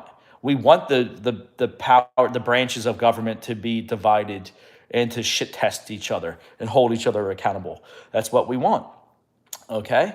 We want a competent president. Remember, they were saying, oh, well, you got to take this competency test because we think you're fucking going senile. So they were on his ass for that. And then he that's not true. And he would prove that he's competent. Well, if you notice, all the branches are all from the same political persuasion. And now they're pretending that, Joe Biden is smarter than when he was 20 years old. He's more intellectual. He doesn't forget shit, and we all know what's going on. And like I said, if you look at the facts, I'm not going to go into political rant, but if you look at the facts, why do you think when they knew for sure, or right before Trump left office, why do you think the House and the Senate passed or reaffirmed that if a president is senile, that they can get him out of office? Why do you think they reaffirmed that? And they did it so fast. It was didn't even get on the news, really. And they just said, we can now impeach a president if he's incompetent. Why do you think they just quickly did that? And nobody talked about it. Well, because we know Joe Biden's senile, and they placed him in position of power. And I can tell you exactly when he was told that you were going to be the next president. At George Bush's senior's funeral is when he was told, you were going to become president, and we're pushing this forward. And this is how we're going to do it. He was told, and because it was a complete shock to him when he was told, you will be the next president. And this is what we're going to do. And if you saw George Bush, this one son, he was like, oh, Jesus Christ, here we go again. I mean, look, the truth is right in front of your face. When you uncondition yourself and you say, and you realize, shit is going on, and you just start connecting the dots. Does that what I just said, does that have a higher probability of being true or a low probability of being true? I think it has a high probability of being true, because guess what? Not everybody got an envelope that day during that funeral. And nobody in the media ever talked about it, and never since. That's when you know shit's true, okay? Look, this shit doesn't have to be so complicated. It just has to have, and you don't have to know exactly everything. You just have to have an idea that it's a high probability that this is kind of what's true. All right, so yeah, metaphysics, energy, all that stuff. Most of our world is created through this energy metaphysical process. We tap into, shit from thousands and tens of thousands, millions of years, from different parts of the world, off-world, whatever. Everything is fucking energy-based anyway, which is extremely logical, because we have already been proven that everything is broken down to protons, electrons, neutrons. Everything is created in this, and it's all concentration. So we're all energy-based and water-based and whatnot. So this is facts that I'm talking. And frequency, okay, I can prove frequency is real. Just play your music, and that's a frequency. We know other things that are true, infrared and that type of thing. So what I'm saying is actually based in facts. Metaphysical is a fact. Thoughts are energy, which are things. Person, place, or a thing. Okay, it's an energy. This is what I'm saying is extremely logical. And we don't have to be aware of everything, okay, to know that it's true, and just know it to be true, okay? But we always have to be in a state of change. We always have to get used to having change management in our lives, because every once in a while, we have thought creep. We have other people, foreign ideas implanted in our brain, which are false. And then we run on that operating system based on that false bullshit that is brought into our brain from, because we're always bombarded with frequencies, okay? It could be a negative frequency, a positive frequency. It could be irrational frequency. It could be somebody else's. We're always interacting with other programs, other operating systems. Like Islam is like an operating system. Christianity is an operating system. Everybody believes in a religion. If you don't believe in a religion that it benefits your core operating system, you will accept somebody else's operating system, religion. If you don't have any religion, that's a religion. Because it's a belief system. A religion is a belief system. So if you don't believe in a religion, then you believe in that is your religion. And you're more susceptible to doing nefarious shit. You're more accepting of, abortion. You're more accepting of doing drugs. You're more accepting at, other people's spirituality or devil worship or whatever the case may be. And we all are nothing but a combination of our actions produces our outcome. So the more you believe in stupidity, like these women out there with their blue hair and they're 500 pounds overweight saying they look beautiful and it's the white man's fault, or these feminists that say, I don't need a man, but yet they're incapable of doing anything to sustain their lives. They are incapable of building the house that they live in, to build the road, to build their car, to take out the garbage and put it to the landfill. They're incapable of any of that. Men build women's lives. Women is a support system for the man. That's if the man is good. If a man is a piece of shit and the woman has to take those roles and responsibility as a man, that's when fucking shit happens. All right, there's a purpose for a woman and there's a purpose for a man. The purpose for a man is not to be a fucking simp. Okay, the purpose of the man is not to be a female. the purpose of a man and in this balance of life. This isn't my bias. This isn't me saying this shit, just because I want to say it. There's a natural border, there's a natural way of life. There's a natural way to invest in cryptocurrency. There's a natural way for relationships. There's a natural way. Women are dominant in certain areas and men are dominant in certain areas. And we come together and we become one. And that takes a lot of time and effort and a lot of shit. And a lot of people don't want to hear that. Women don't want to hear that. But like what I'm saying, this is all interconnected. There's one universal language out there. And when you start really going down the rabbit hole and stuff, you start realizing certain shit. When a man is a good man, when a man is calm with his emotions, when a man takes care of himself, a woman naturally just wants to be with him and naturally wants to reinforce where he's weak. And that's really that's really what it comes down to when it comes down to a really good relationship is a woman and a man, you guys support each other where you're weak. And then there's a natural order, for things.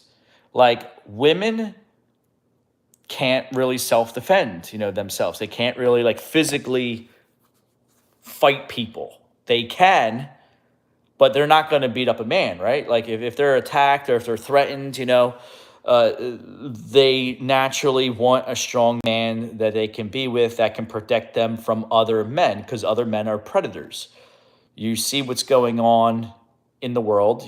They're kidnapping women in Israel and they're doing crazy shit to them in Gaza, right? There's a balance. It's a natural balance, and it's all the same language. It's all the same logic. It's all the same template, a huge template. And like I said, when you're able to kind of understand this stuff, you'll have better relationships. You'll know how to treat women better if you're a man.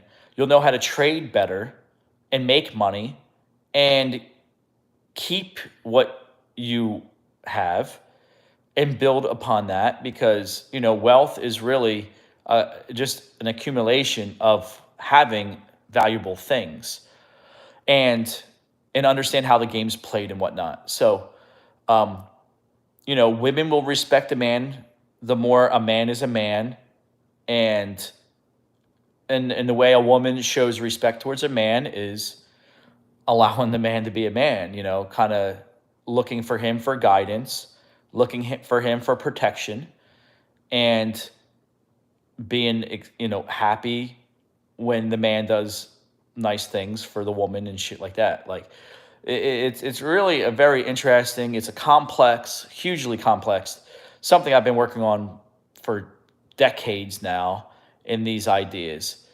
But it all comes down to the same shit. You need to control your mind and you need to not panic when things look bad. You need to take a step back. You need to learn from your mistakes. You have to find out what you're doing wrong and just challenge your beliefs and your ideas and have the courage to change if you discover that you're wrong. And this is all really interesting, powerful shit. And that's why, like, these ideas and whatnot are going to be lucrative. Sam Ovens talks a lot about this stuff. He turned his idea into a $65 million. He made $65 million out of it. A lot of this stuff is also rooted in project management. I'm studying for the project management professional certification. I tell you guys all the time. This is universal knowledge that's out there, but it's not universally taught, and it's not universally really absorbed. And in the world that we live in, It's all about dopamine and quick messages like TikTok. You just swipe. It's literally less than 10-second clip. And then you're off to the next one. You're off to the next one. You're off to the next one. So most people cannot critically think anymore. Most people are extremely conditioned. Their beliefs are other people's beliefs, which are, when you go up the food chain, it's multinational corporations, it's George Soros, it's Bilderbergs, it's all these collective, extremely wealthy, connected people who are putting these messages out, and people are just accepting them as fact and just acting upon them. So in that way, you're living in a world where there's nothing but zombies. Most normal people equal zombie. And that's why I laugh when I see meme tokens. When I see meme tokens out there, $60 billion are wrapped up in meme tokens. I look at that as a diversion because they don't want people to have Bitcoin. They do not want people to own Bitcoin because Bitcoin is supposed to be for the people. Bitcoin is something that is supposed to be the people's money. Satoshi Nakamoto, which is probably a group of individuals, created Bitcoin. What's up, Mr. Charles? Created Bitcoin for the people to have free money that is not tied to a government or a central authority. It's supposed to be distributed for mankind. But you have $60 billion wrapped up in meme tokens, and then you have Wall Street out there through BlackRock and a handful of other people buying up everything. Even Michael Saylor. I know we like him, but Michael Saylor is a part of these rich multinational corporations. Michael Saylor does not give a shit about you. And that's what I had to realize. Just because he's spitting truth, he doesn't give a shit about you. If you met Michael Saylor on the street, he would look at you as a piece of fucking shit and keep on moving. These people do not care about you. Why do we make these people well, Solana is one of those other tokens. I'll talk about Solana in a second for sure. But, Michael Saylor does not give a shit about you. Max Keiser does not give a shit about you. These people that we put, and why do we have to put these people into positions of authority over us? We don't need Michael Saylor to tell us to buy Bitcoin for us to know that we should be buying Bitcoin. None of these assholes that are now the authority in crypto none of them were public before 2020. Pomp. Oh, I call myself Pomp. That fucking asshole, right? He came on the scene in 2020 in a fucking bull market. He wasn't telling you to buy fucking Bitcoin back in 2014 or 15 or 16. None of them were. All these people are trying to make money off you. They want you to put them in the state of authority above you, where you just listen to them like a guru, like a god.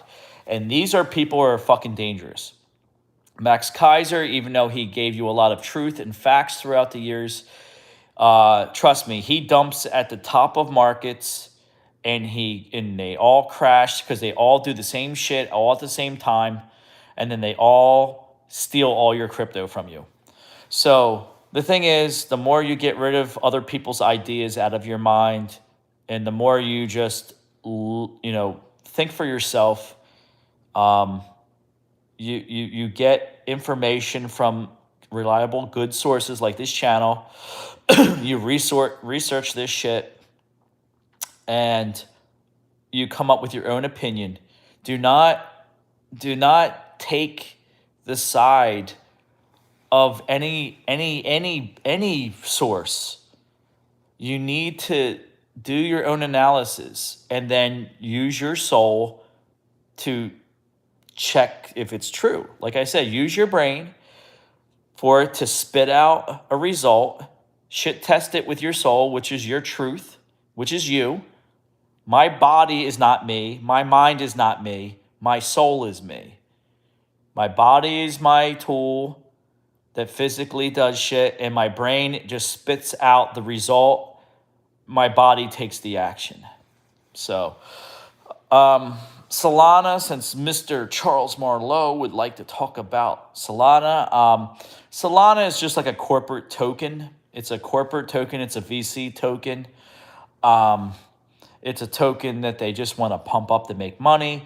It's a token that they're developing. It's a token that they're trying to make into something.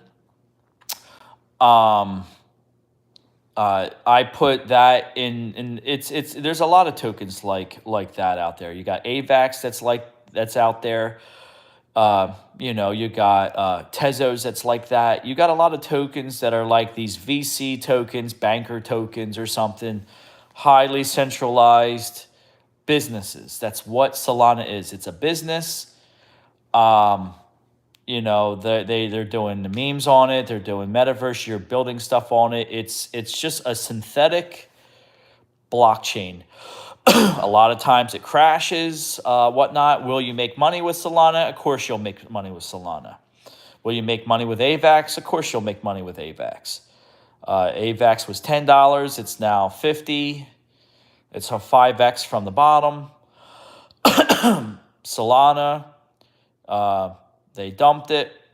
It was $9. Now it's $150. Yeah, it'll be probably an $800 to $1,000 token. Yeah, I mean, making money in these tokens is one thing. Holding these tokens for long term is a completely different world. The Wall Street money right now is in Bitcoin. The VC money is into these cryptos. Wealth sovereign funds, whatever. Keep in mind, the United States is not the only players in crypto. Cryptocurrency is an international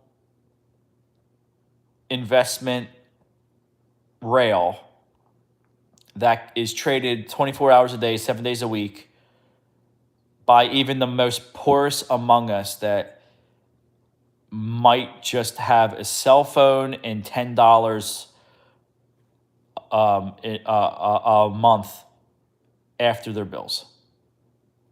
It's something you can invest in that the peasant in Indonesia can participate in and possibly get wealthy. It's something that we've never seen before in human history on such a collective scale, on a worldwide scale. The peasants can invest in crypto. They can throw their money into anything. And the more connected people get, where they all have cell phones and they all, participate in this digital money, the more money is going to come into it. This is like the world can put their money into crypto. The world cannot put their money into gold. The world cannot put their money into silver. The collective world.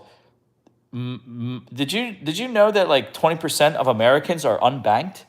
20%. So you have probably 65 million people in the United States that do not have a bank account. So, I mean, we're not as sophisticated as we think we are. We still have people that don't even have any access to the banking system that are here in this country. But they can participate in Bitcoin. They can be sent money, through Bitcoin stable tokens and whatnot. And if you live in places like Turkey, you want a stable token, or you want United States dollar, for example. So anyway, but yeah, Solana, yeah, I mean, what you have, Dog with Hat, has been doing pretty good. I believe that's on Solana. You have some gaming crypto that's on Solana. They're saying Solana is like the new ETH and all. Yeah, these narratives, I heard them all before. It's the VCs putting their money into it, doing different shit with it. There's a lot of tokens that do the same thing. Will you make money over the long period of time, 12 months? Yeah, high probability that will happen. Could it go to $1,000, $2,000? Of course, why not? I mean, if Bitcoin goes to $200,000, $300,000 and you have 18% of that, which would go into ETH. I really believe those correlations, 50 to 54%, 18% to ETH, and the rest of the money going to the other tokens. I do believe that's roughly going to stay practically pretty constant. So if Bitcoin goes to $200,000, what's 18% of that? You're probably looking at a $24,000 Ethereum. Can you see a $2,400 Solana, $2,400 AVAX between now? Not in 12 months, but in by 2030. Yeah, sure, why not? It's probably a high probability. I want to just express this as an example. Okay, here's an example. There's tokens out there that if you would have bought them at a penny a few years back, yeah, they went to $1. You would 100x your money, and then it crashed. But when it crashed, it still was 20x, okay? All right, you sold it. You didn't sell it at 100, you sold it at 20x. You made your $20,000 off a $1,000 bill, or you made your $100,000 off of a $1,000 bill. You're smart, you're happy, right? Yeah, look at me, oh, you're the fucking man. And now the damn thing goes to $4,000. Again, we do not know the true price at the end of the day of any of these cryptos. We do not know. We do not know the true price. Is Bitcoin going to go to $10 million and stay there one day? Yeah, I would say so. Will ETH, Ethereum, okay? Ethereum was not a lot of money. It was at $8 forever. Okay, Litecoin was $4 forever. It was like 10 cents. Okay, all these tokens, man, all these tokens were literally pennies for a long period of time. They go up in value. People make 100x. They take the money. They're rich. They have nice houses and shit. But if they would have just delayed gratification, and if they would have just waited, 5-10 years, man. I mean, look at if you would have I bought $1,200 worth of Matic at a penny. Had I don't know, maybe I had like 100,000. I guess I had over 100,000 now. I put $1,200 into it around the penny. I had a bunch of Matic. Now, what if I would have just forgot about it and not sold it at 100x, which I didn't sell it at 100x. I actually sold it for 7x. And I thought I was a fucking genius. The damn thing kept on going. But what if I just didn't do anything and I just held on to it? It's a $1.50 right now. That damn thing is going to be a $10 token. AVAX will be a $10 token by 2030, and I could have had it at a penny. So does it? So this is what I'm saying. Everything is interconnected. Everything is in a spiritual way. Everything has the same language. If you pay attention enough, everything is the same. The template and the shit you were learning in crypto and learning about yourself is literally a template for everything, man. Success can be easy. You can make money fast. You can make money long term. You can make money anywhere. Really, the world is just a blank canvas. And there's you don't have to get rich slow. But if you just allow yourself to do the right thing and buy something, hold on to it. But again, we don't know what the true price of Solana is. Solana could be a couple $1,000s if you're willing to wait 5 years, if you're willing to wait 10 years, if you're just willing to not be so fucking greedy and just buy something good and just leave it. Now would I do that with, a lot of these cryptocurrencies? Oh, hell no. Hell no. Exactly. You can express yourself. Exactly. Some people, okay, I look at MM Crypto. I really look up to that guy. The guy was a fucking taxi driver. And then he started trading Bitcoin with leverage, and he's like a fucking multimillionaire. The guy is so in tune with Bitcoin, it's fucking amazing. And and he's like selling his gold Rolexes and his fucking cars he says, I'm buying physical Bitcoin and I'm opening up a fucking long trade. He was $10 million in his fucking trade. Like the dude, I mean, like he stuck with one thing and he became very good at it. I am in the cusp of doing the same thing. I'm actually, I think it's on CoinX or one of these platforms. You just have to have like 0.0001 Bitcoin to be able to start doing like leverage trade. And I'm going to start baby stepping, playing around with a couple $100 and start, just with Bitcoin, because I'm very good at pretty much when I pay attention, I'm pretty good at calling Bitcoin. And now it's super easy. You could probably take a long position out on Bitcoin. I wouldn't put any leverage on it now because we're in price discovery. It's going to be extremely volatile, but you could probably just put a long out and just play around.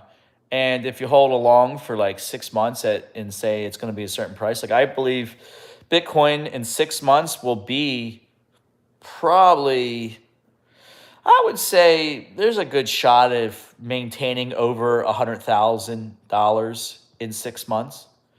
So, I mean, taking out a long position by the end of the year of it at least being $100,000 is extremely rational. And, just riding it up, like some of this shit you can do. So anyway, patterns, happen constantly. History doesn't repeat itself, but it rhymes because we never fucking change. Human beings do not change. And as long as you can predict to a high probability what a human being will do, that's what I'm getting at. All right, let's see if I can get to what you just said. Oh, live chat. All right. My dad has doubled his position in the last few months. It's pretty amazing. Yeah, yeah. And what's interesting about Bitcoin specifically right now is look, people, the old generation is now going to be getting into Bitcoin because Larry Fink and the rest of them standardized it. My mom even asked me, like, yeah, what's this grayscale thing? Grayscale Bitcoin. Yeah, it was on the news. Like, even my mom, like it's now like, a blip in her world.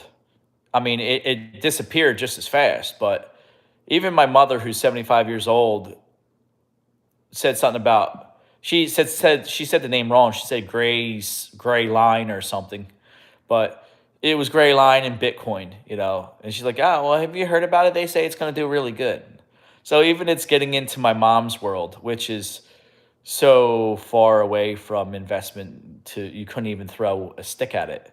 I mean, you might as well, you'll have a better opportunity to go to the moon and back than to convince my mom to even pay attention a little bit to any investments. She's oblivious to anything that has to do with making money, but still, it came into her world and it came out. So when you got older people that, like, you're going to have Peter Schiff, he just can't understand. Like, I listened to Peter Schiff the other day, and it was just very amazing to me. Like, he's so unaware of even what he says. Like, what he says about gold is like the same for Bitcoin. Like, but he can't connect the two. And because he has a gold business, he can never admit to anybody that, don't buy gold. He can't, because he sells gold in his business. But when you ask him what is his percentage of his portfolio in gold, he says, oh, it's like insignificant, his physical holding of gold. So he doesn't even believe in what he says publicly. But he has to say it because he has to scare you to buy his physical gold and silver. But specifically gold. Because he makes money off you.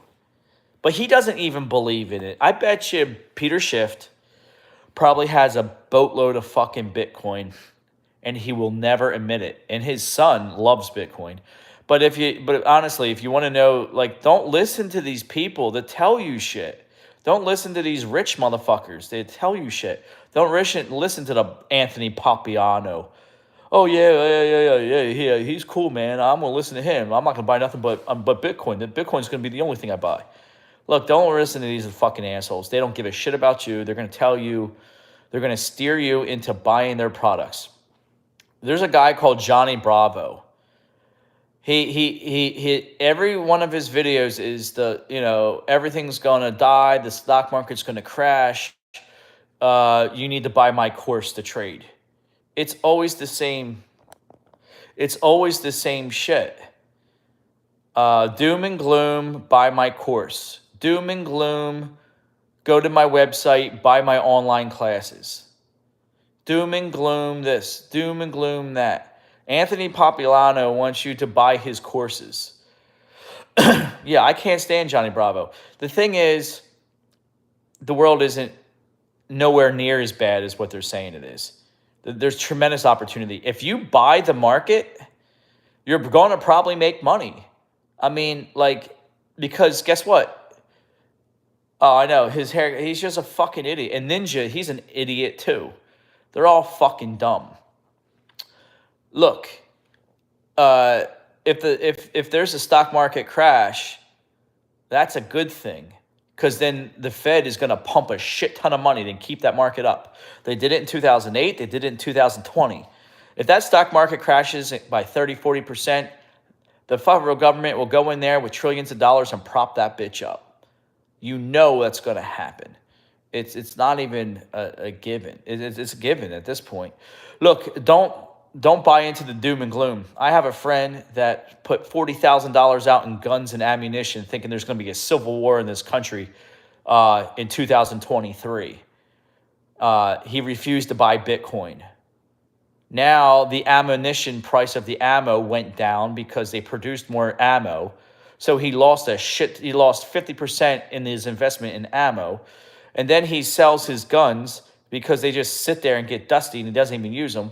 And he sells them at it he has all this ridiculous amount of money in fucking weapons. He doesn't even know how to shoot them. It's a waste of fucking money. He could have put all that damn money. Yeah, prep. Okay, I get it. Prep. But don't get fucking stupid with this shit. He could have put all that money into Bitcoin. He could have already 3x'd his money, and then he could have bought all of his stupid weapons and guns and shit, and he still would have had a ton of fucking money. I love the guy. I love the guy to death. He's a good friend of mine, and that's why he probably seen this video. I don't know, but I can talk to him like this. It's fucking dumb, man, to be so negative and to think the world is complete shit. They want you to think the world is complete shit. They want you to think it's a fucking civil war tomorrow. They want you to think about shit that doesn't involve you doing the right thing for you. And the right thing is secure your fucking wealth, man. And that's why they don't want you to buy Bitcoin. That's why, dude, they don't want you to buy Bitcoin, period. They want you to buy silly fucking shit. Nobody is buying gold and silver, man. The only people who are buying gold is central banks right now because it's a tier 1 asset, and people who don't have access to fucking Bitcoin. And old people. Old people are buying gold. Look, I understand gold has a purpose, okay? I own gold, okay? But you got better assets. You got Bitcoin now. There's no reason to fucking buy gold. Unless you're just can't, unless you just have some. Look, I sold a fuck ton of silver at the height. It was $35, $40 an ounce. I sold it to people. Guess who I sold it to? Religious people. They said, this is God's money, man. God, I had a dream and God spoke to me to buy silver. I'm like, all right, bro, whatever. Here, I fucking sold it to him. There you go. And guess what? The price crashed down to $13 fucking dollars 6 months later. I'm like, yeah, God really had your back on that one, didn't he? Look, the thing is, you'll make money with gold. Why? Eventually, yeah, you'll make money in silver. Why? You just contradicted yourself. You just said gold and silver is fucking shit. Don't buy it. You're betting against the United States dollar.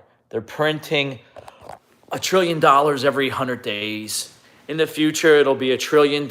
They just passed, what, a $7 trillion budget? Dude, I'm telling you, you're betting against the United States dollar in paper currency. So therefore, any asset you have will be more scarce than the dollars that are printing out. It's just basic economics. Study just what happens when you hyperinflate your currency.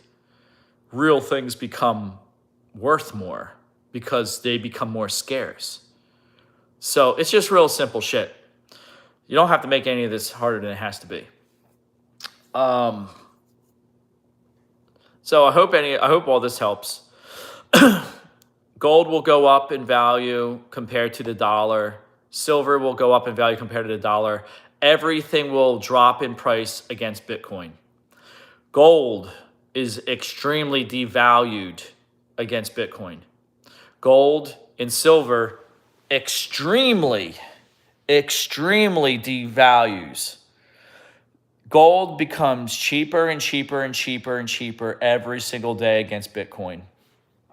Silver continuously goes down in value against everything is going down against Bitcoin. Everything. Real estate, groceries, everything. It's fucking perfect. It's a perfect store of value. I don't care what the price does. The price can go down to $9,000 fucking dollars. Like since Bitcoin's inception, it's been a great store of value. It's been a great store of value ever since its inception. Yeah, if you buy now and it goes down to $9,000, you lost a shit ton of money. Okay, yeah, in the short period of time. But guess what? The same thing with fucking gold, man. Gold was $2,000 an ounce and it dropped down to what? Like fucking $800. So even gold wasn't, a good store of wealth if you would have looked at it at certain periods in time. I'm just saying to you guys that they're printing a shit ton of money. And now Wall Street is now funneling that money into a liquidity trap. The liquidity trap is Bitcoin. They can't pump the stock market up anymore. They can't pump up the bond market. They can't pump up the real estate market. They can't. So what are they going to do with all this excess fucking liquidity? They're going to funnel it into Bitcoin. That's what they're going to do. And then the government is going to still continue to print money. And all this shit's going to continue to happen. Pick your investment vehicle wisely. Pick your investment strategy wisely. Have a long-term plan. Have a short-term plan. And then have the courage and the self-esteem to just continue moving forward with it, no matter what other swinging dick tells you to do. And protect your mind through continuous effort. And sometimes you need to cut the weeds out of your mind, and sometimes you need to cut the people out of your life. Sometimes you have to cut the ideas you learned out of your life because they don't work no more. They're obsolete. You can't work at a job and save up $300,000 and then go buy a house.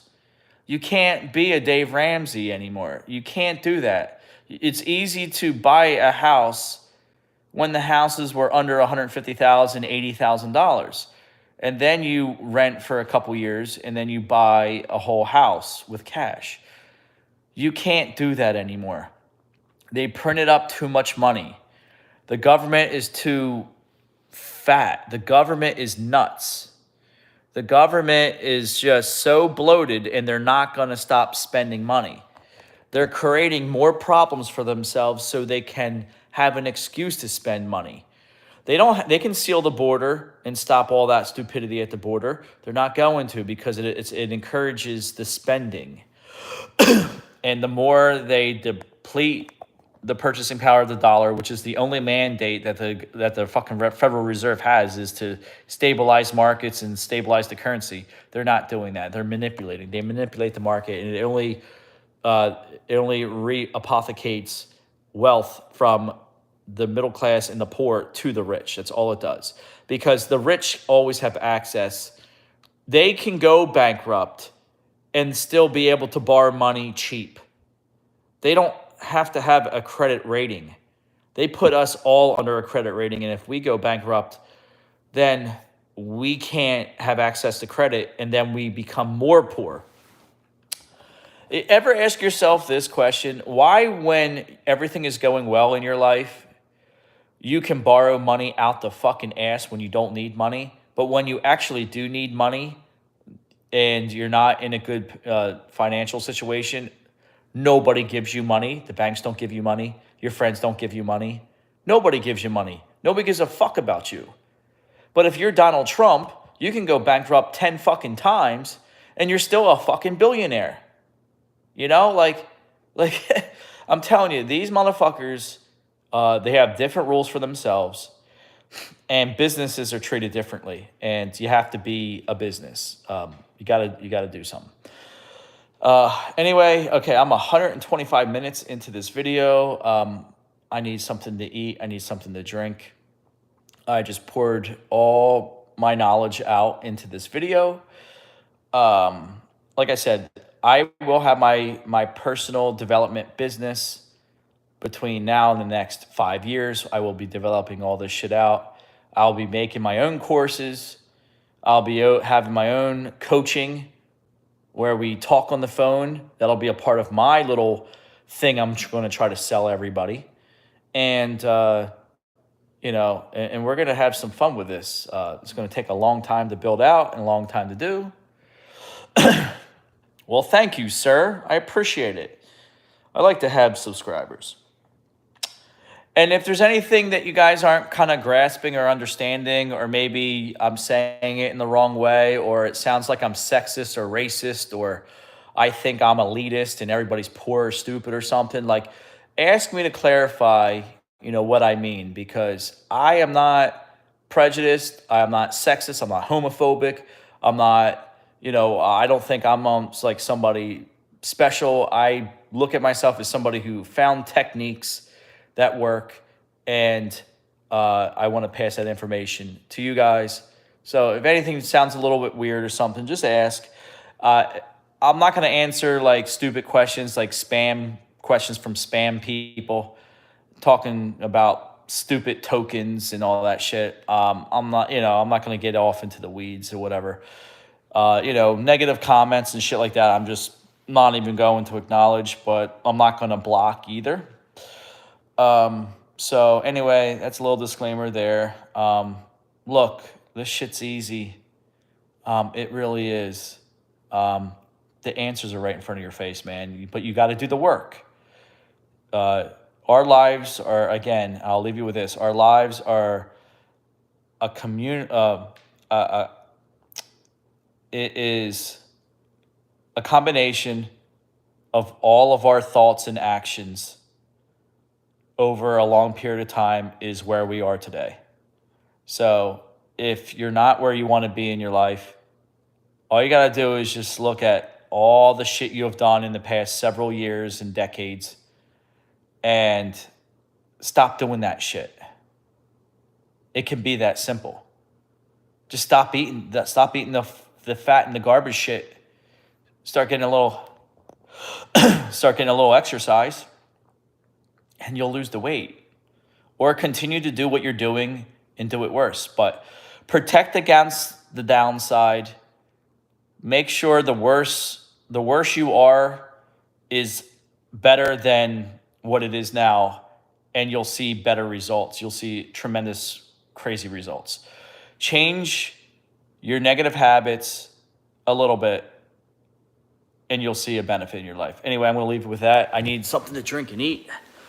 Like I said, this is an hour or 129 minutes. What's this, 2.5 hours? I've been here preaching and talking and sharing my soul to the world. Anything everything is metaphysical. Keep that in mind. Everything is energy based. And I'm going to leave you with what the awesome guy, British Bitcoin says. Yeah, that's right. Don't do drugs. It's easy for me to say, right? Change up the dopamine, But like I said, drugs are something that just grabs your brain and it never want to lets go to it. So,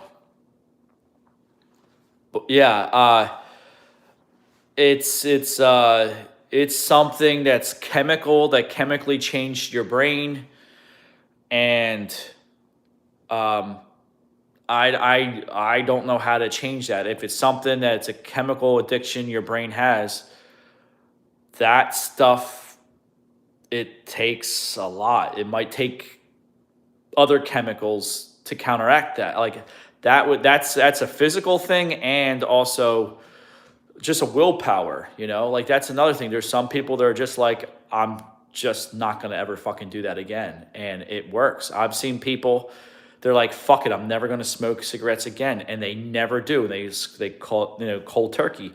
Other people need to wean themselves off it. Other people need a combination of tools to be able to draw from a multiplier of techniques and tools and people to keep them on the straight and narrow. I mean, that is something that, it's, I am thankful that I have seen people in my family that they got messed up with drugs and friends and shit. And I didn't want the results that they have. So I did not follow them into the peer pressure of doing drugs. People do drugs because they feel good. People do drugs because it escapes reality. People do drugs because they have hard times. People do drugs maybe because they're raped, maybe because hey, my friend did it, and it could be from a variety of different reasons. Some people do drugs not because they want to do drugs, maybe because they were just exposed to drugs. Maybe their parents did drugs in front of them. Maybe they were desensitized. So there's all kinds of reasons. But the hard thing is the drugs are really it's the devil. I mean, that's really what it is. Yeah, they feel good. That's why people do drugs. All right, that's why people do drugs. Drugs feel good. They make you feel good, but it really doesn't at the end of the day. And like I said, I really feel bad for you and other people, and people in my life and stuff. I really feel bad for people that, but like I said, I mean, there's a road to recovery, I would imagine, admitting why you did it, understanding why you did it, where who, what, where, why, and how, and becoming and doing and taking one day at a time. Every single day, just like with all the shit I just said for the past 2.5 hours. At the end of the day, do not project yourself out 100 years or something. I used to always think like, oh my God, I used to put so much pressure on myself by projecting myself into the future. The future doesn't exist. The past doesn't exist. The only exist is right now. You listening to me reading your comments, this interaction that we have right now.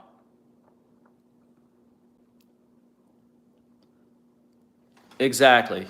Well, that's good. That's really good. But still, like, the more we just take it one day at a time, like that's how I'm moving forward in my life. And if we make that a backbone of our life, that we only focus on today. Okay, and I'm not saying like don't plan for the future. I'm not saying that at all. I'm saying the outcome that we want in our lives, whether it's to get off of drugs, to make money, whatever the case may be, it's all the same shit. Like you have to. The only thing that that is real is in this moment right now, in this current time frame, this time paradigm. This is the only thing that's real. Our soul can tap into stuff that hasn't been created yet. Our soul can tap into the past and tap into the future. But really, but our physical body, our mind and our mind and our body is stuck here in this time frame right now. Our soul can tap into shit that is not time based. So with that logic,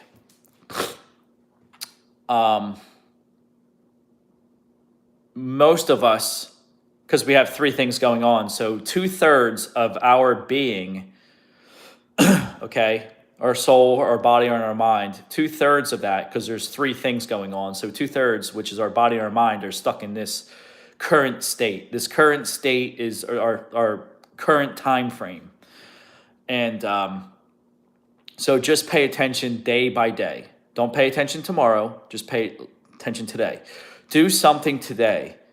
Like I said, if you want to study, I'm going to read a couple pages before I go to bed. Instead of eating a bunch of fat ass food, and then go to bed, I'm going to eat something that's less fat shit food. So just pay attention, take everything one day at a time. One day at a time, just work towards something. And that's putting the work in.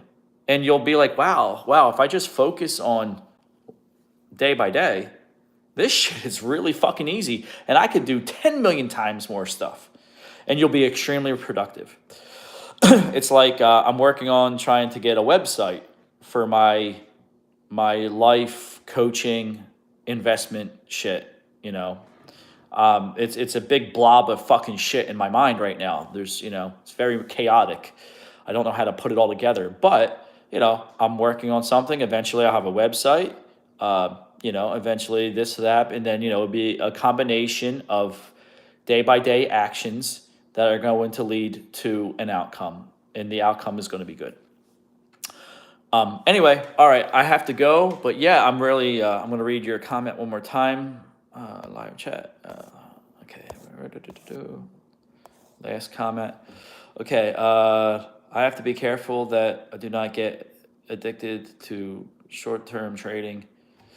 I don't want to rely on short-term wins for my happiness. Also, be careful that you don't turn it into an addiction, meaning your dopamine hit.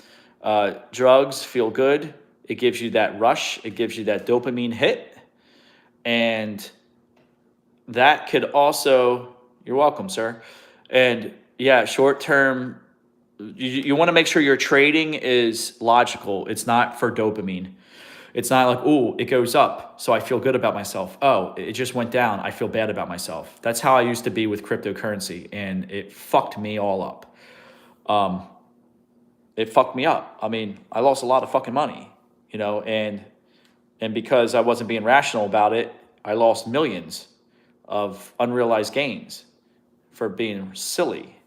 So that's why we were talking about it a few days ago. Dopamine is a very powerful drug. It's the most powerful drug that we have in our body. And when you start fucking with that, or if you're not controlling that, like I said, I don't do drugs, but I still have to control the drugs that are in me. Dopamine is a fucking drug, dude. It's a neurotransmitter that will make me do fucking crazy shit. If a hot ass woman is walking around with her fucking boobs hanging out and she says, oh, could you please lift this or do this for me? If I don't control my mind, that dopamine of just being the validation of that female, I'm going to be doing whatever the fuck she wants me to do. I mean, that's a dopamine hit, man. Dopamine controls your emotions. It controls your thoughts. It could, if it's everything, man. It can control your anger. I mean, if a girl that's really freaking hot in a bar starts talking to you and wanting you to kind of leading you on, and then a dude comes and tries to cock block you, and she's like, like, I'm afraid of him, she can just say something, manipulate you, and you're going to beat his ass.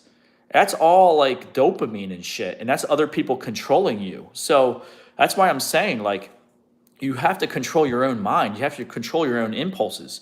And you have to control the own chemicals in your brain.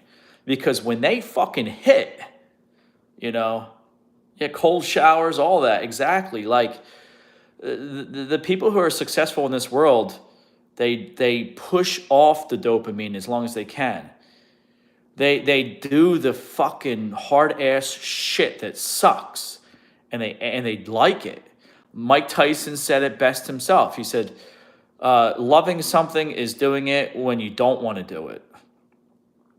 And success is doing something you don't want to do. Like, success is 99% eating fucking shit and doing stuff you don't want to do towards the positive goal, and 1% is the outcome." That's why don't worry about where you're headed. Have a general plan. Like, all right, I want $1 million. Okay, have a general fucking plan, but it's 99% is doing the fucking work that sucks. You know what sucks? Sucks is losing your fucking ass in an investment and then having the balls at the bottom of the market to fucking go all in. That is hard fucking work. That's hard to get rich is fucking hard, man.